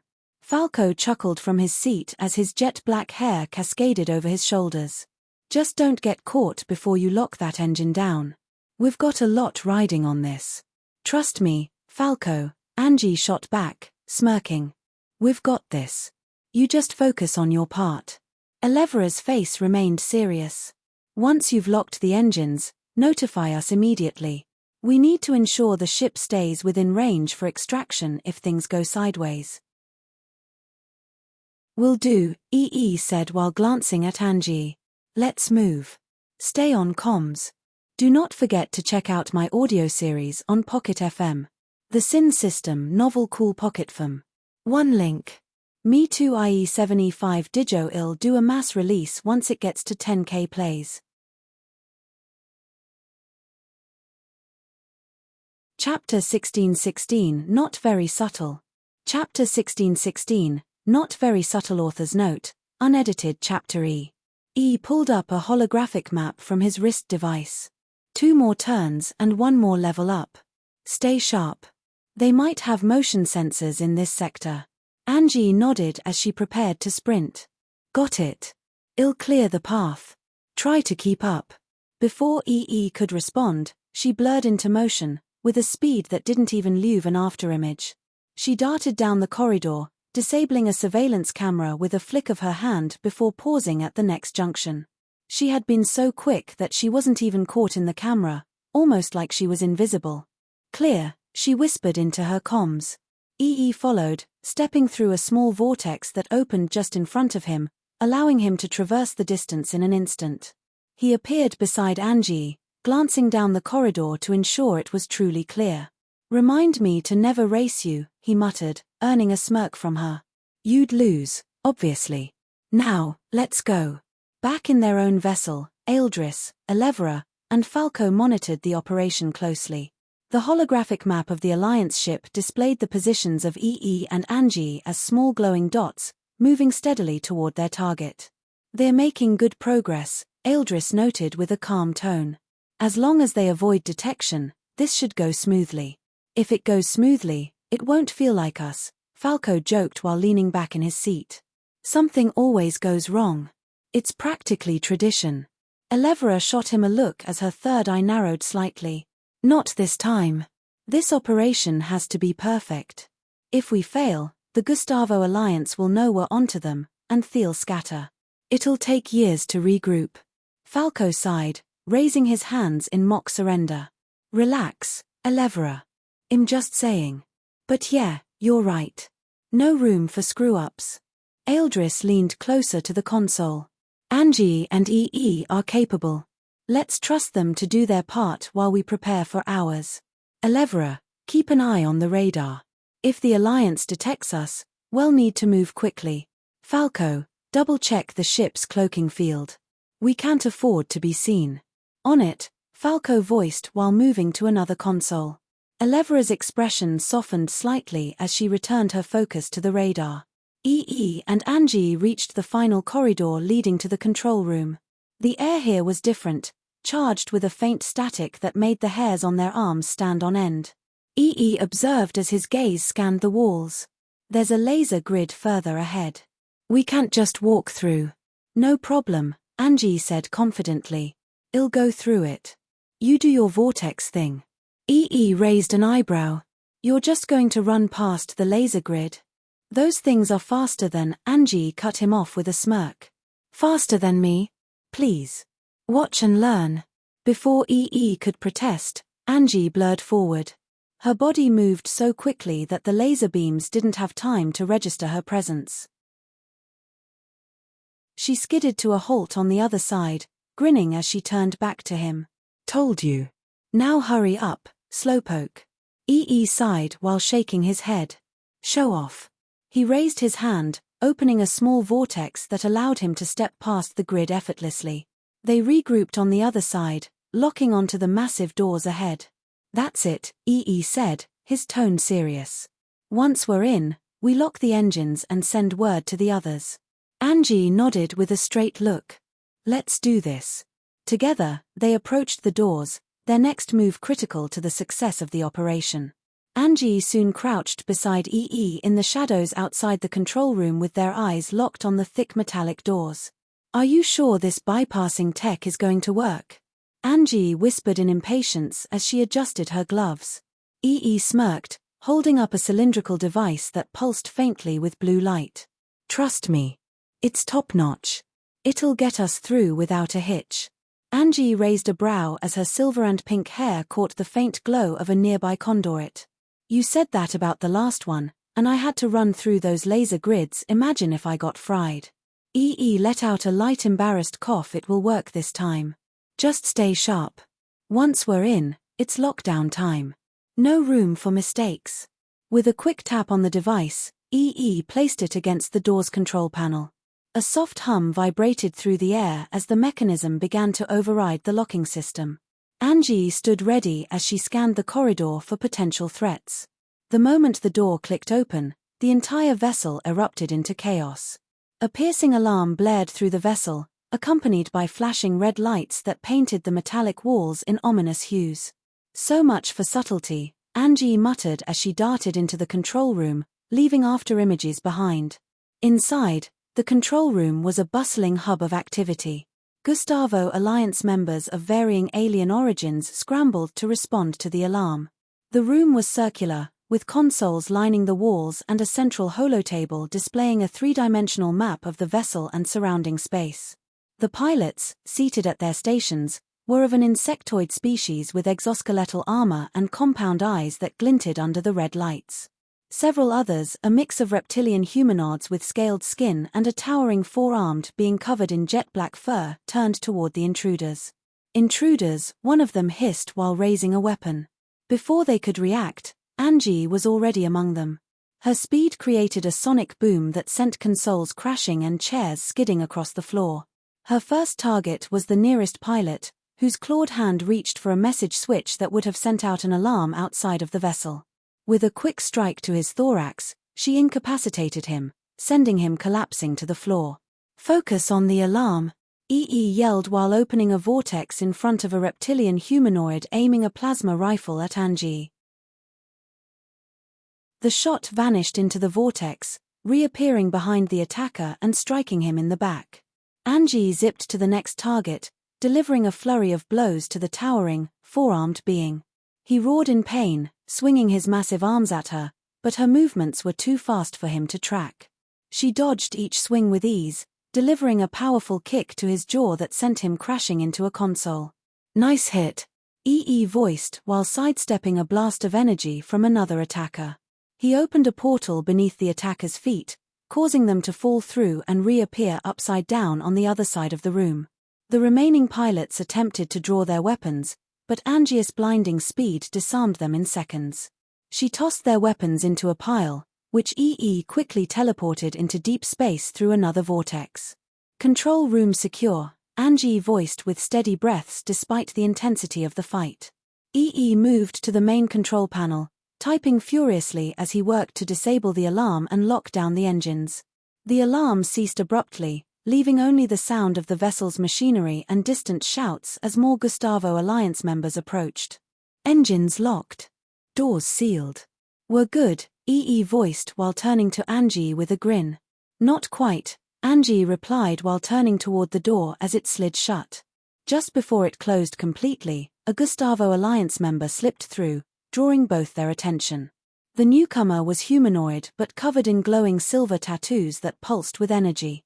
His eyes were an unnatural shade of orange, radiating malice, and his long, dark hair was tied back in a braid that swayed as he moved. He wore a black armor that seemed to buzz with an internal power source. "You've made a grave mistake entering this vessel." His voice carried an unsettling resonance as he growled. "I am Zol Renvar, and I will personally see to your demise." "Yeah, you're going to have to get in line," Zol smirked as he summoned a vortex beside him. "Angie, shall we?" "Let's do it," Angie shot back, already blurring toward Zol. Zol moved with incredible speed, meeting Angie's charge head-on. Their clash sent shockwaves through the room, cracking the walls and shattering nearby monitors. Angie struck at his midsection with a flurry of punches, but Zol's armor absorbed most of the impact. He retaliated with a burst of energy from his tattoos, forcing her to retreat. Took advantage of the distraction, opening a vortex beneath Zol's feet. But Zol anticipated the move, leaping into the air and releasing another burst of energy that disrupted the vortex. "Clever, but not clever enough," Zol sneered while lunging at narrowly avoided the attack, opening a series of smaller vortexes to redirect Zol's strikes. One of Zol's energy blasts reappeared behind him, striking his armor and staggering him. "If you find any errors, ads pop up, ads redirect, broken links, non-standard content, etc." Chapter 16-17, Was that necessary? Chapter 16-17, Was that necessary? Author's note, unedited chapter. Angie seized the opening, appearing behind Zol and landing a powerful kick to the back of his head. He stumbled forward but quickly recovered, unleashing a wave of energy that sent her crashing into a console. "Stay down, puny human," Zol growled before turning back to Not likely, Angie groaned while darting forward again. She moved so fast that she created afterimages, confusing Zol as she struck him from multiple angles. Added to the chaos, creating vortexes around Zol that redirected his own attacks back at him. Zol roared in frustration as his energy blast struck his armor, causing it to spark and flicker. "You're outpowered, Zol, whatever your name was," smirked. "Just give up already." "Never," Zol snarled as his tattoos glowed brighter while he prepared a massive attack. The interior of this Gustavo Alliance vessel was a labyrinth of dimly lit corridors, pulsating conduits, and looming steel walls. A faint, metallic vibration reverberated through the air, punctuated by the occasional hiss of steam escaping from pipes. The place was vast, its design utilitarian but foreboding, an ideal fortress for the nefarious activities of the Alliance. Eldris, Elevra, and Falco crept through the dim corridors with careful yet purposeful movements. They had entered through a hatch on the far side of the vessel, opened remotely by from the control room. Their mission was to find and neutralize the commander overseeing this vessel, while and Angie maintained lockdown. Eldris raised his hand, gesturing for silence. His glowing multicolored flickered faintly as he scanned the area. "They'll know we're here soon enough." "Elevra, can you sense anything?" Elevra's third eye glowed faintly as she concentrated. "The life signatures are dense in this section. A lot of them are clustered a few corridors ahead. If we go that way, it's going to get messy." Falco grinned upon hearing this. "Messy? That's my specialty. Let's introduce ourselves." Eldris shot him a warning glance. "Stay sharp. This isn't a game." The trio moved forward cautiously, but their stealth didn't last long. As they turned a corner, they found themselves face to face with a squad of Gustavo Alliance members, a mix of armored reptilian humanoids and insectoids with chitinous exoskeletons. "Intruders," one of the reptilian soldiers hissed while raising an energy weapon. The corridor exploded into chaos as the Gustavo soldiers opened fire. Eldris raised his hand as he moved and a multicolored wave swept through the air, deflecting the incoming projectiles. The soldiers staggered under the energy suppression field as their movements slowed as if they were wading through water. "Elevra," Eldris called.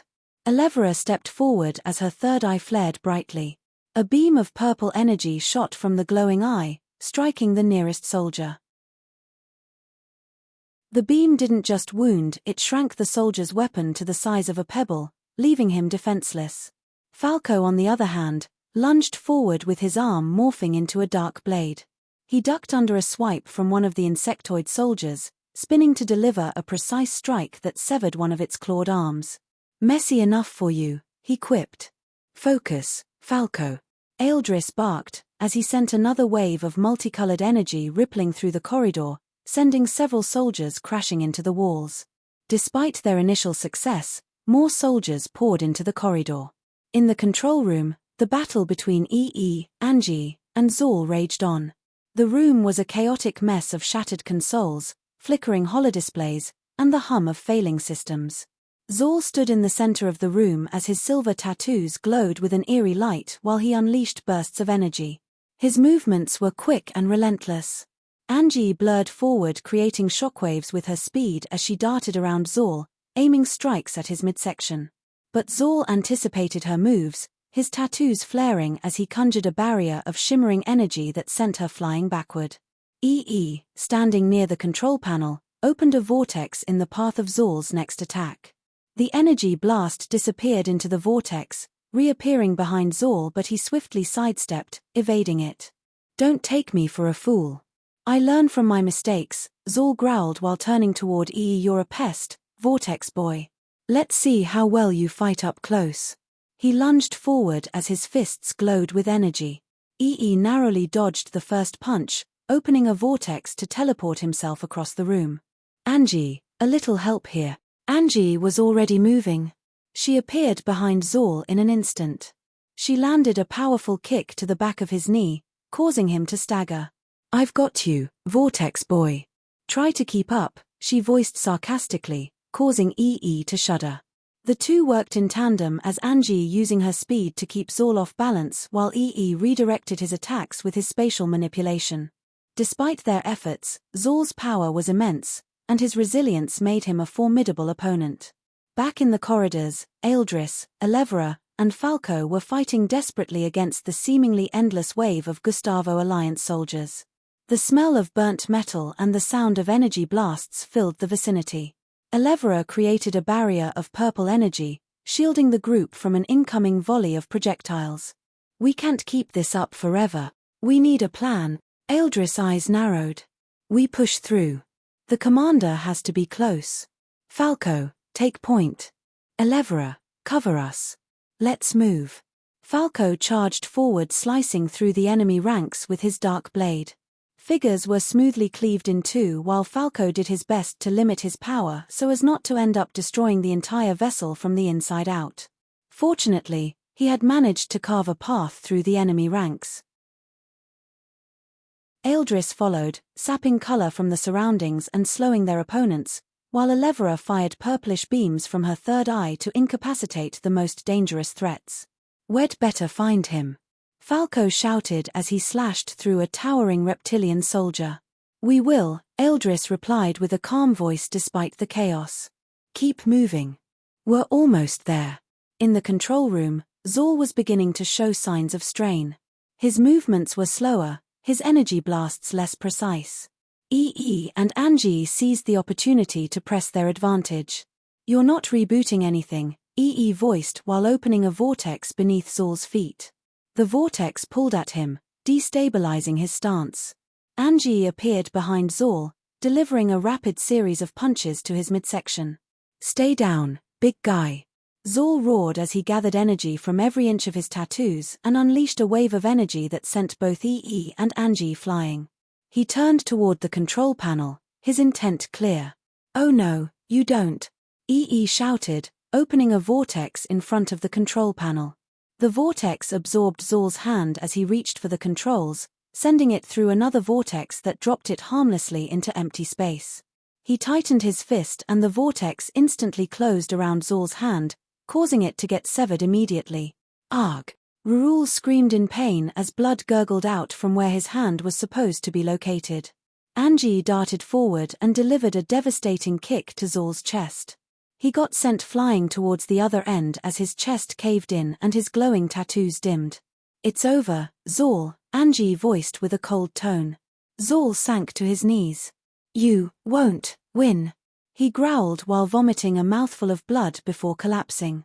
The metallic corridor leading to the commander's room echoed with the sound of footsteps and occasional grunts as Eldris, Elevra, and Falco swiftly dealt with the last of the guards.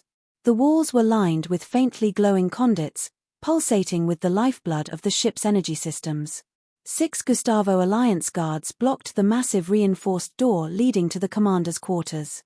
They were armored in black suits with glowing red visors, wielding energy lances that crackled with deadly power. Falco stepped forward as his dark hair fell over one eye while he smirked. 6 of you? 2 less. The guards snarled, readying their weapons, but before they could act, dark, writhing tentacles phased out of Falco's body. The inky appendages moved with terrifying speed, snatching the guards off their feet and slamming them into the walls. Heads bursted open, but the tentacles weren't done. It ripped some in 2 halves and flung their remains to a far distance. Falco, was that necessary? Eldris' multicolored eyes shimmered as he surveyed the carnage. Green and purple blood splattered the corridor, painting the walls in gruesome hues. Necessary? No. Fun. Definitely, Falco replied, his grin widening as the tentacles tore another one guard in half, spraying the floor with viscous green liquid. Elevra sighed as her third eye glowed faintly. She slowly stepped past the carnage. You could have at least let us interrogate one of them. Now we'll never know what's waiting inside.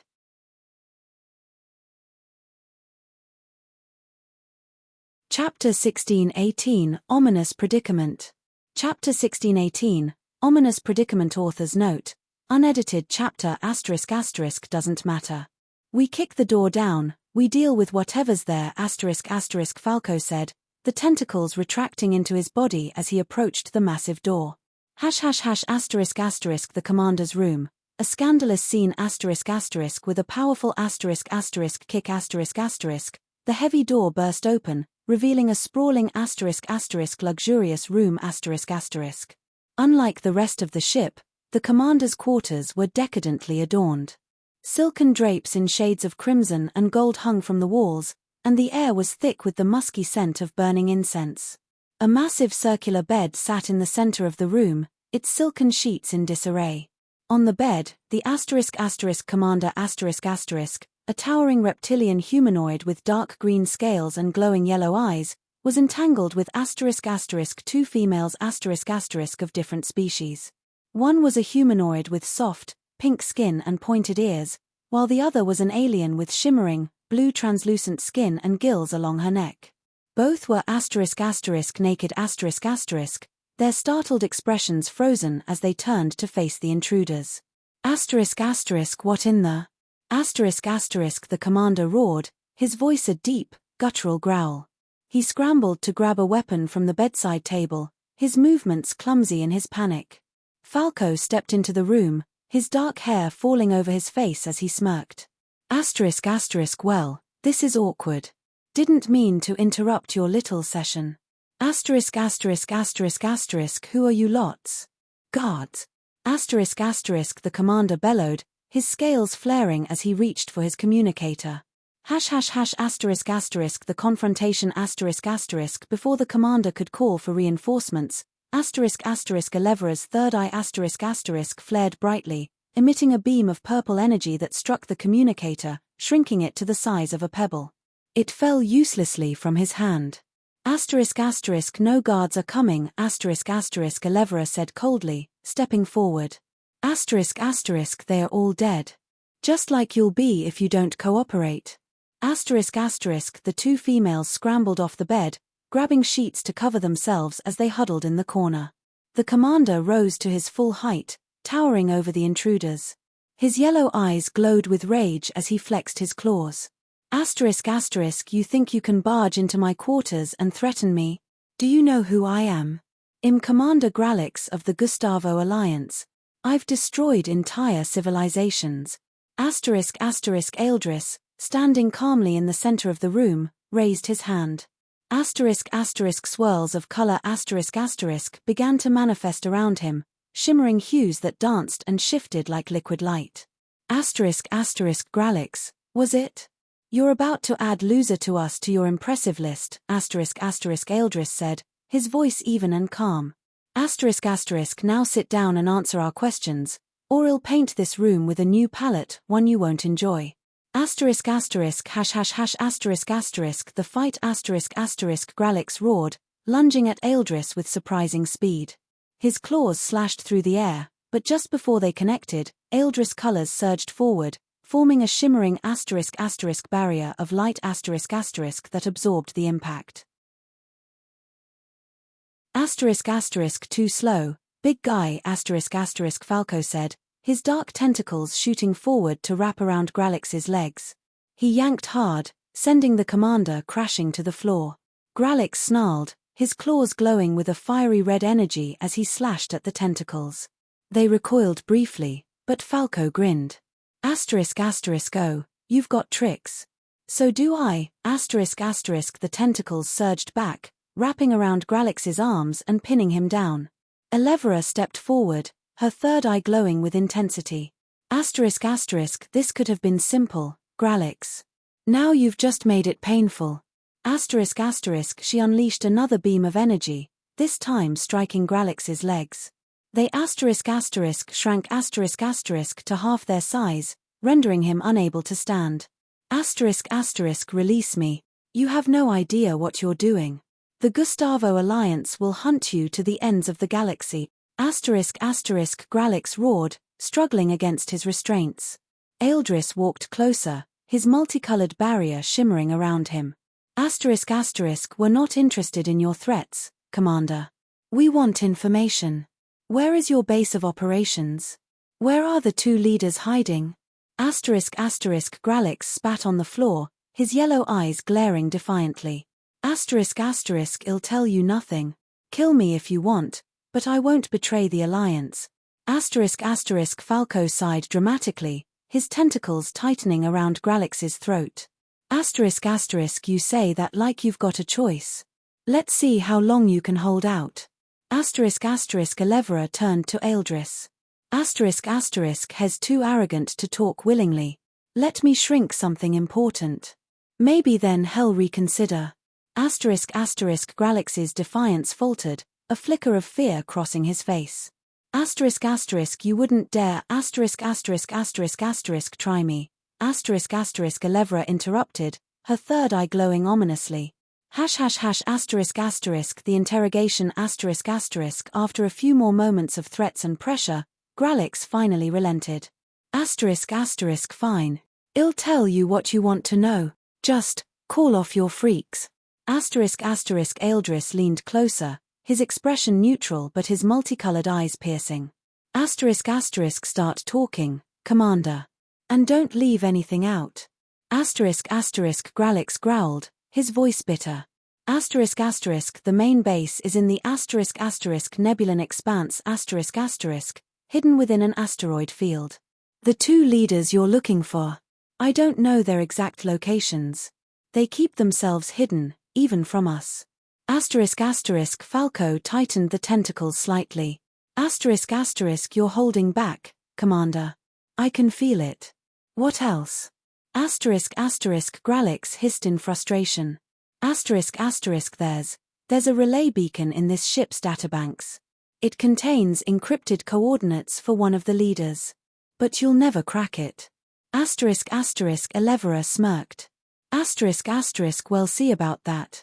The aftermath As Gralix slumped in defeat, the team began accessing the ship's systems, using the commander's biometric data to unlock restricted files.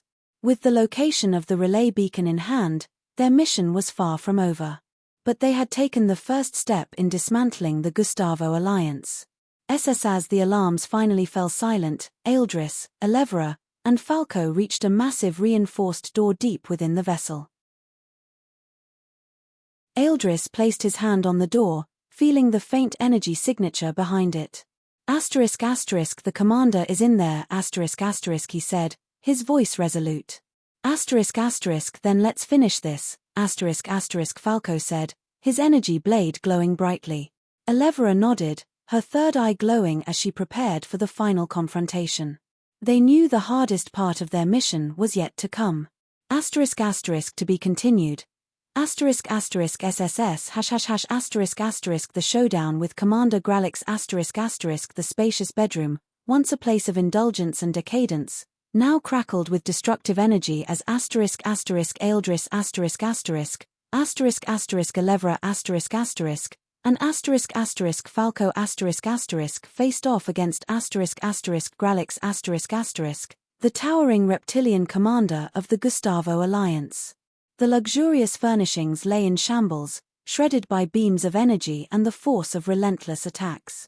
Shattered glass and burning silken drapes added to the chaos, while the faint hum of the ship's energy systems remained a constant reminder of the looming danger. Gralix stood in the center, his massive frame radiating raw power. His glowing yellow eyes locked onto his opponents, and faint dark tendrils flickered across his body, confirming Falco's suspicion. The commander had tapped into Nocturnus power You dare to challenge me in my own quarters? Gralix roared, his voice deep and guttural, reverberating through the room. His claws crackled with fiery red energy, and his scaled body gleamed under the flickering light. You'll regret this. All of you. Eldris and Elevra's synchronized assault Eldris and Elevra exchanged a brief nod, their silent understanding leading to a perfectly synchronized attack. Let's clip his claws, Elevra Eldris said, his voice calm yet commanding. He raised his hands, and the air around him shimmered as he began to draw colors from the environment The glowing palette of hues materialized before him, swirling like a living spectrum. It pulsed with power, creating a suction force that pulled at everything in the room matching its hues. Gralix staggered as sections of his body glowed and flickered, drawn toward the swirling palette.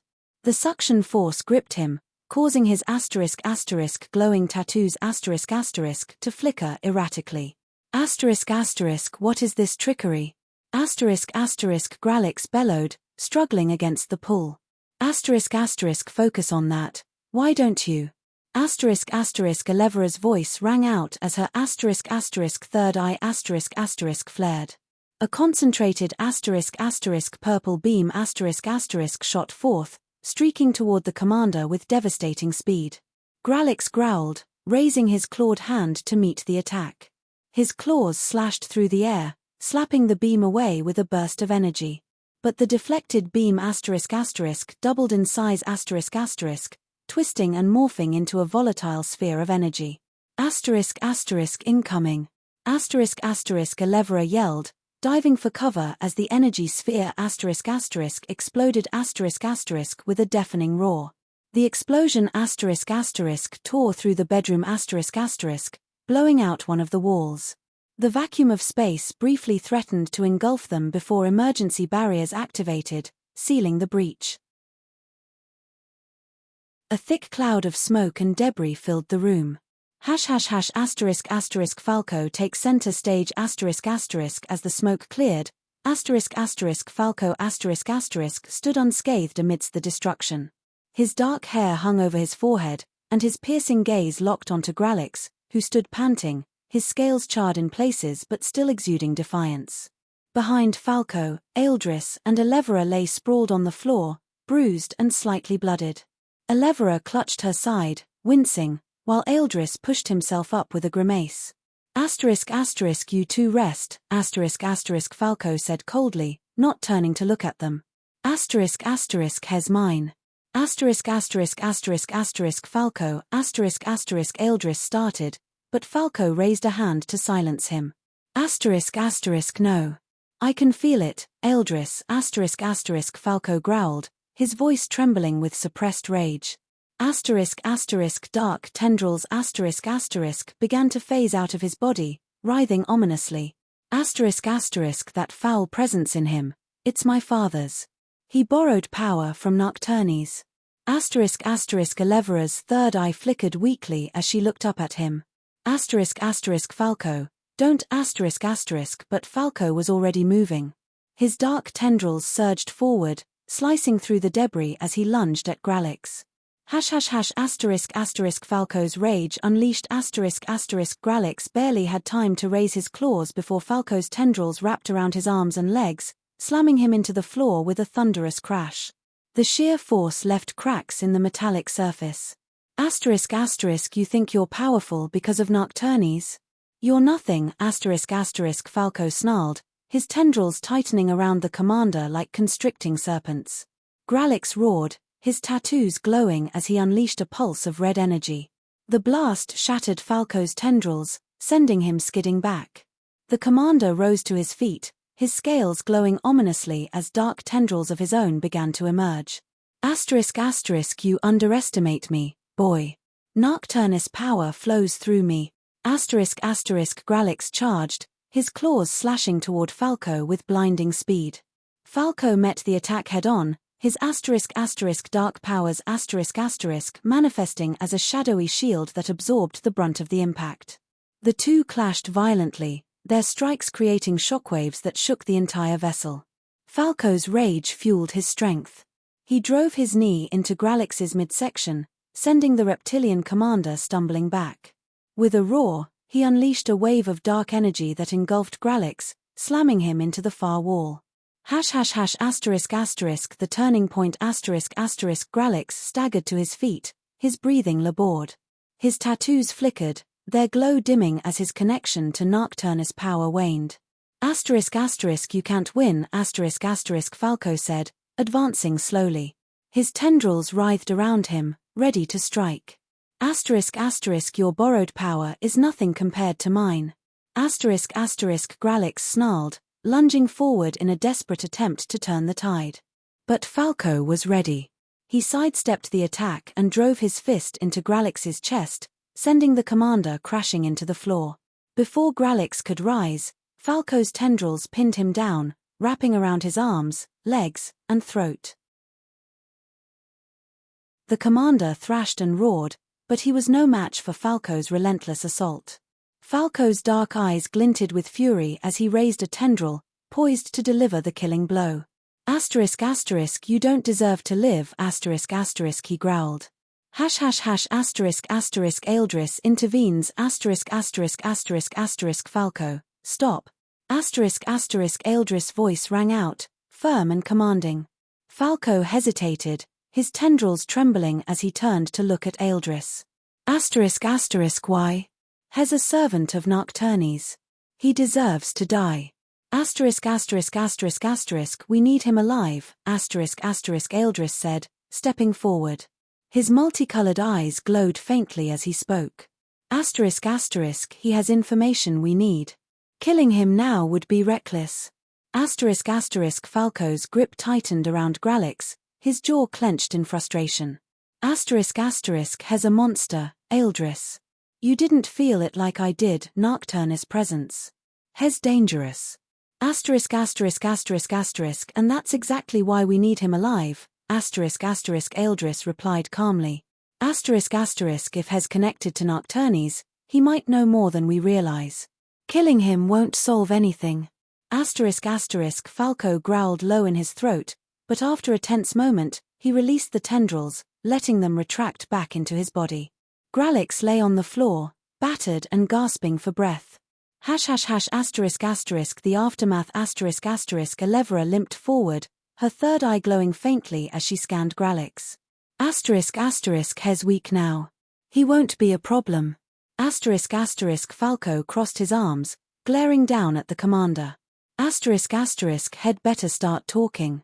Otherwise, I'm finishing what I started. Eldris crouched beside Gralix, his expression neutral. You're going to tell us everything, Commander. Where are the leaders of the Gustavo Alliance? What's their connection to Nocturnes? And what's their endgame? Gralix coughed, his yellow eyes flickering with fear and defiance. You think you've won? You have no idea what's coming. Then enlighten us, Eldris said, his voice cold. Or I'll let my friend here finish what he started. Gralix hesitated, his gaze shifting between Eldris and Falco. Finally, He sighed, defeated. Fine. I'll talk. The team exchanged glances, knowing this was only the beginning of uncovering the Gustavo Alliance's secrets. SSS Uncle Bela watched in amazement as Gustav interacted with the newly revived NID. The artifact, long dormant and silent within the depths of the Vertigan vaults, now pulsed with a vibrant, mystical energy. Mr. Crimson, to use the "don't worry, I understand how it works," Gustav cut Uncle Bela off. He placed his palm flat against the NID, and the device responded immediately, its surface shimmering with an ethereal glow. The rhythmic pulsing seemed to sync with Gustav's energy, creating a resonance that filled the room with a palpable sense of anticipation. Gustav's thoughts were singular: I need to find a way to get to the remnants of planet Humbad. He held on to this intention, willing the NID to provide a path forward. After a few tense moments, the artifact responded. A projection of shimmering letters floated in the air before them: Planet Aegon. Gustav stepped back, his surprise evident. Aegon? That's the name Miss Amy calls her planet. The room fell silent as the NID powered down, its task seemingly complete. Uncle Bela, breaking the silence, confirmed what the machine had implied.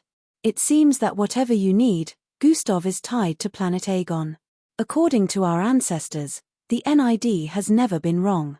Gustav, puzzled, murmured to himself, but why there? What could be on Miss Amy's planet that relates to Humbad or the Warp Demolator? Miss Amy's planet was still very new, so it didn't make any sense to him. Stark chimed in, remember, Miss Amy isn't just your former master. She's a creator of worlds, a manipulator of cosmic scales. There is every possibility that she has foresight of the current predicament. The idea resonated with Gustav, but he was still skeptical about it. You might be right. I guess the only way to find out is by heading there. I'll arrange for transport, Stark voiced in response. And I'll gather some supplies for your journey, Uncle Bela added. I need to find a way to send a message. An intergalactic message, Gustav requested. Days had passed since the Warp Demolator's appearance and subsequent disappearance, leaving Eldris, Endrick, Falco, and Rhea adrift in uncertainty. They had been scouring the coordinates and searching for any trace of Gustav, their efforts fruitless and their morale dwindling. As they prepared to set a course for a nearby planet in hopes of finding assistance, the console beeped loudly, signaling an incoming transmission that immediately drew their attention. Falco, who was closest to the console, quickly tapped to accept the transmission. The familiar face of Gustav appeared in full vibrancy. Hey, guys.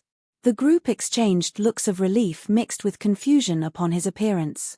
Rival. We've searched everywhere, where did you vanish to? Rhea was the first to yell out. I'm on Earth, Gustav revealed. You're on Earth. How did you end up there? Falco voiced in shock. It's Stark's doing. It's a long story, I'll fill you in later. But I'm alright. We thought we lost you. How are you going to get back? Eldris inquired. I'm not coming back just yet.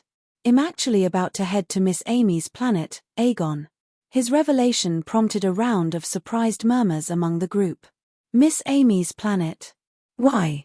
Endrick voiced in bafflement. It's related to something called the NID, an artifact pointed me to Aegon. I think it's crucial for what comes next. Since I missed the Warp Demolator's appearance, this might be the only way I get to planet Humbad. The group listened intently as Gustav briefly explained his encounter with the NID and its mysterious guidance. So, what do you need us to do now? Head to the Milky Way to join you?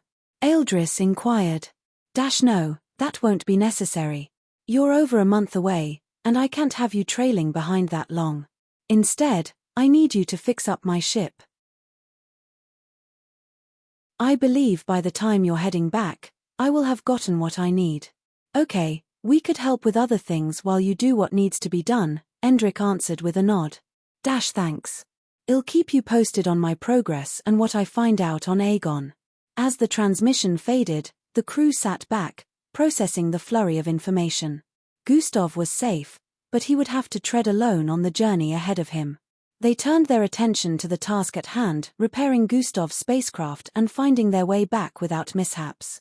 "We are gonna head for Earth afterwards, right?" Rhea asked. "You bet we are." Gustav and Stark stood in the dimly lit hangar, their spacecraft prepped and ready for departure. The air thrummed with the low rumble of the engines warming up, a subtle vibration underfoot that spoke of the power at their disposal. Beside them, two bodyguards in silver robes, their features obscured by the high collars and hoods, stood silent and alert. Gustav, checking over his disguise, a similar silver robe that masked his identity, nodded toward Stark. "It's time to go." Although Gustav didn't shapeshift due to the numbers seeing Stark off, he knew he wouldn't shy away from it when the time came. Stark, adjusting his gear, looked at Gustav with a mix of excitement and apprehension. "What should I expect out there, Gustav? It's not every day one travels to a planet crafted by a goddess. Honestly, it's hard to say what we'll find. Miss Amy is unpredictable. But if there's one thing I'm sure of, it's that she's continued creating life. She aims to craft a world far different from Earth's, full of diversity and harmony," Gustav responded with a reminiscent look. As they boarded the spacecraft, the bodyguards took their positions at the controls, and Gustav settled next to Stark. The bay doors slowly retracted. With a smooth surge of power, the spacecraft lifted off, leaving Earth's atmosphere in a streak of light. As they ascended, Gustav's mind drifted to his past interactions with Miss Amy. He remembered the lush landscapes she had shown him, teeming with life creatures of her design, each species more fascinating than the last. Miss Amy stood before a sprawling vista, her hand sweeping over a field dotted with two-headed creatures grazing under a colorful sky. "Here," she had said, "I will create a sanctuary where all the life forms I create can coexist in balance. A model of what any world could be, free from strife and inequality." Gustav felt a pang of nostalgia and a deep-seated curiosity about how much her world had evolved since his last visit. He pulled himself back to the present as their ship broke free from Earth's gravitational pull and entered the open cosmos. "Space travel still amazes me every time," Stark mumbled while peering forward. He started intently at every nook and cranny of the exterior of the spacecraft. "How far until we reach Aegon?" Gustav questioned. "We're looking at just over a day's journey with the current hyperdrive settings since Aegon is situated at the edge of the Milky Way," Stark answered informatively. The journey through space was smooth, with the vast starlit void offering a display of serene beauty. Stark occasionally attempted to draw out more stories from Gustav, who remained somewhat reticent, lost in his thoughts. "You respect her, don't you? Miss Amy, I mean." "More than respect, Stark. I owe her my life. I was hoping I wouldn't need her help anymore until all this was over, but I guess there is no other way," Gustav voiced with a look of admiration and perturbation. As they neared Aegon, the planet's image began to fill the viewport, a colossal world, its surface swirling with vibrant colors and cloud patterns that hinted at its dynamic atmosphere. "There it is. Aegon," Gustav announced. "Wow, it truly is 4 times the size of Earth. Very breathtaking. To think one being could create all this, it's beyond what I thought possible." Stark couldn't imagine just how powerful Miss Amy was. Although he had very much witnessed her might at Aesop, it was an entirely different scenario to physically be in the presence of an orbital body she created. The spacecraft's approach was carefully calculated, as they prepared for descent. As their spacecraft approached the vibrant, swirling atmosphere of Aegon, Gustav and Stark were suddenly jolted by an unexpected resistance. A shimmering barrier, invisible until now, materialized just as their ship was about to enter the planet's orbit. Stark, startled by the sudden halt, looked over at Gustav with concern. "What's happening? Why can't we move forward?" Gustav's brow furrowed in confusion and surprise as he responded, This wasn't here before. Miss Amy must have later put this in place to prevent external entry. But she should be aware of my presence by now. Why isn't she taking the barrier down?" Gustav wondered out loud. It was impossible for anything to pass by Miss Amy since she became a goddess, so Gustav had expected her to have sensed their spacecraft long before it got to that point. Trying to understand the situation, Gustav instructed the ship's AI to attempt a gentle push forward, but the barrier remained impassive, its surface repelling every advance with increasing force. Let's not force it. We might damage the ship or worse, trigger a countermeasure we're not prepared for.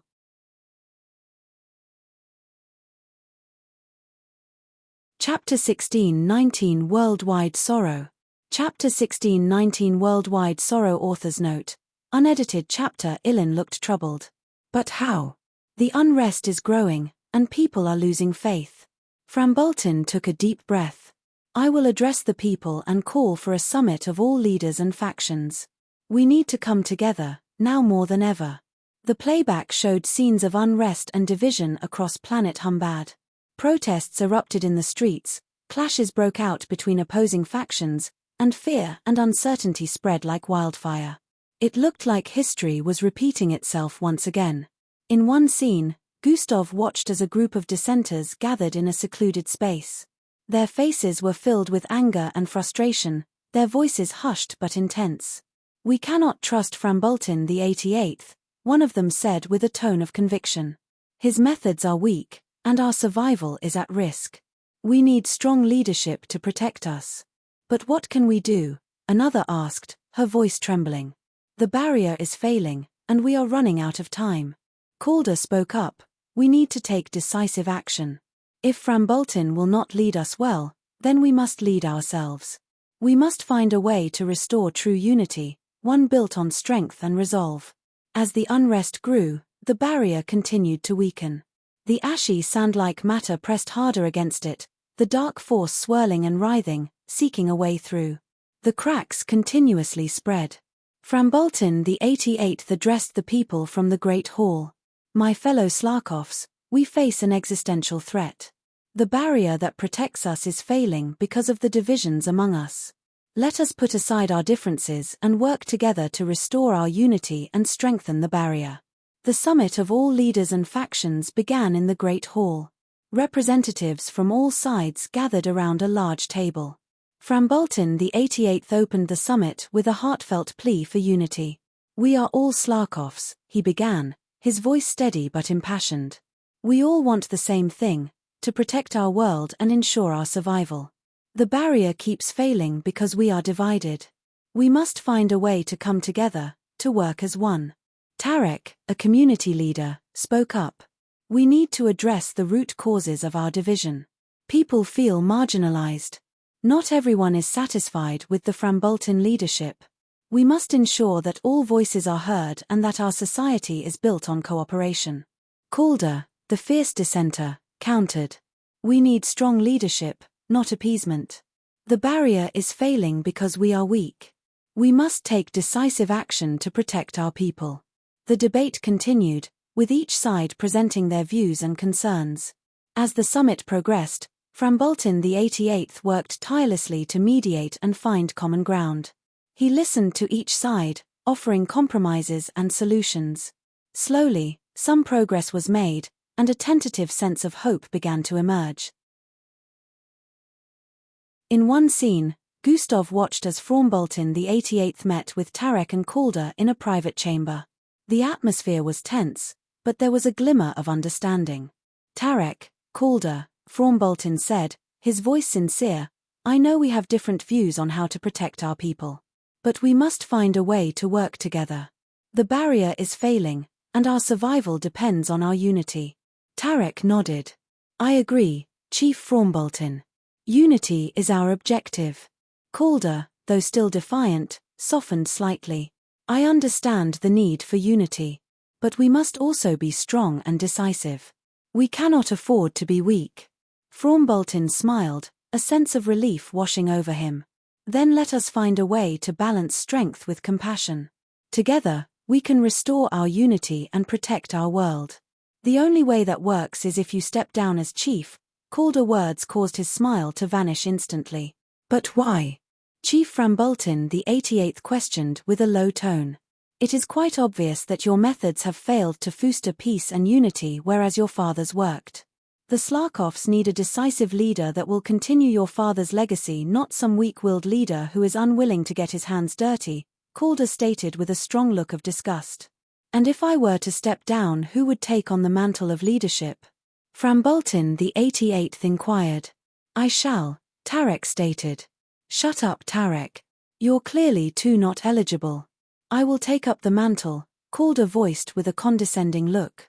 And what is the first thing you will do when you step into power? Framboltin the 88th questioned. I will get rid of every single Slarkov who disagree with the methods of our previous chief. The barrier will no longer weaken if everyone that is left remains under the same banner of agreement, Calder pointed out. If that is the case then, no. I will not be stepping down. I have sworn to put an end to the ruthless tactic my father used during his reign, and I will make sure it never happens again. Immediately after saying this, Framboltin the 88th turned around to leave. Toy. You're a disgrace to your father's name. Calder spat in his direction with a tone of disgust. Be that as it may. I will not let Humbad be ruled by tyranny, Framboltin stated before completely leaving the scene.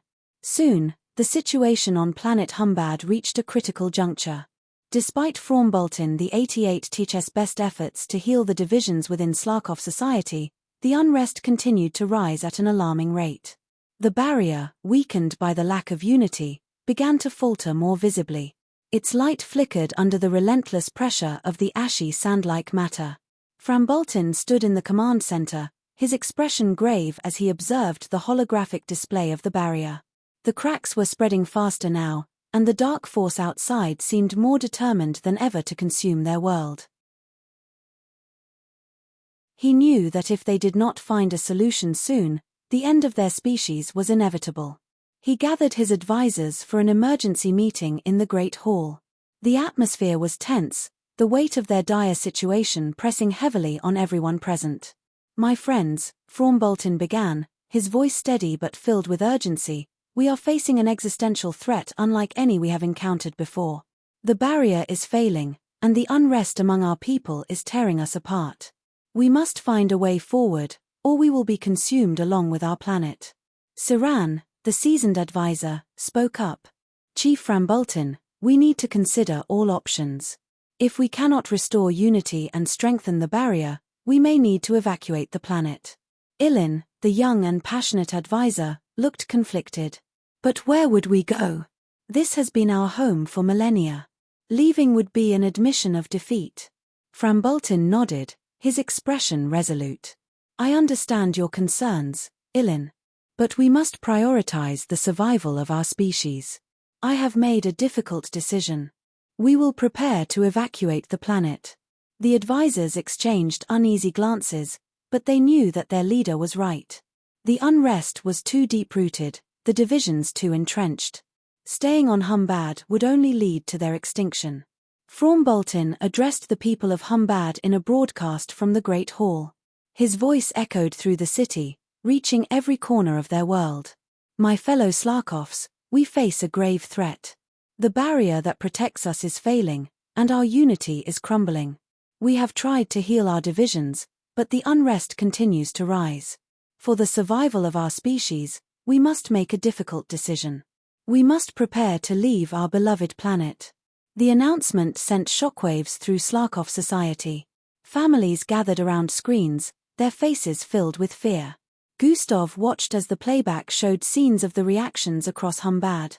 In one scene, a group of Slarkovs gathered in a public square, their expressions a blend of anxiety and hope. Leaving our home, one of them said, their voice trembling. It feels like giving up. Another Slarkov, an elder with wise eyes, placed a reassuring hand on their shoulder. It is not giving up, they said gently. It is choosing to survive. We carry the spirit of Humbad within us, wherever we go. However, the decision to evacuate was not universally accepted. The Slarkovs had divided into two factions. One faction, led by Chief Framboltin the 88th, agreed with the decision to leave the planet for their betterment. The other faction, led by Calder and his followers, believed that they should stay behind and force Dimension 6 open, hoping to employ its power once more. In a heated debate in the Great Hall, representatives from both factions argued passionately. Leaving the planet is cowardice, Calder shouted, his voice filled with conviction. We must force Dimension 6 open and use its power to protect ourselves. Abandoning our home is not the answer. From Bolton, the 88th remained calm but resolute. Calder, we have tried to reason with Dimension 6. It has locked itself away. Our priority must be the survival of our species, and that means evacuating. You're tuning in to the Celestial War YouTube channel. Don't forget to subscribe and join us on this journey to catch the most captivating stories.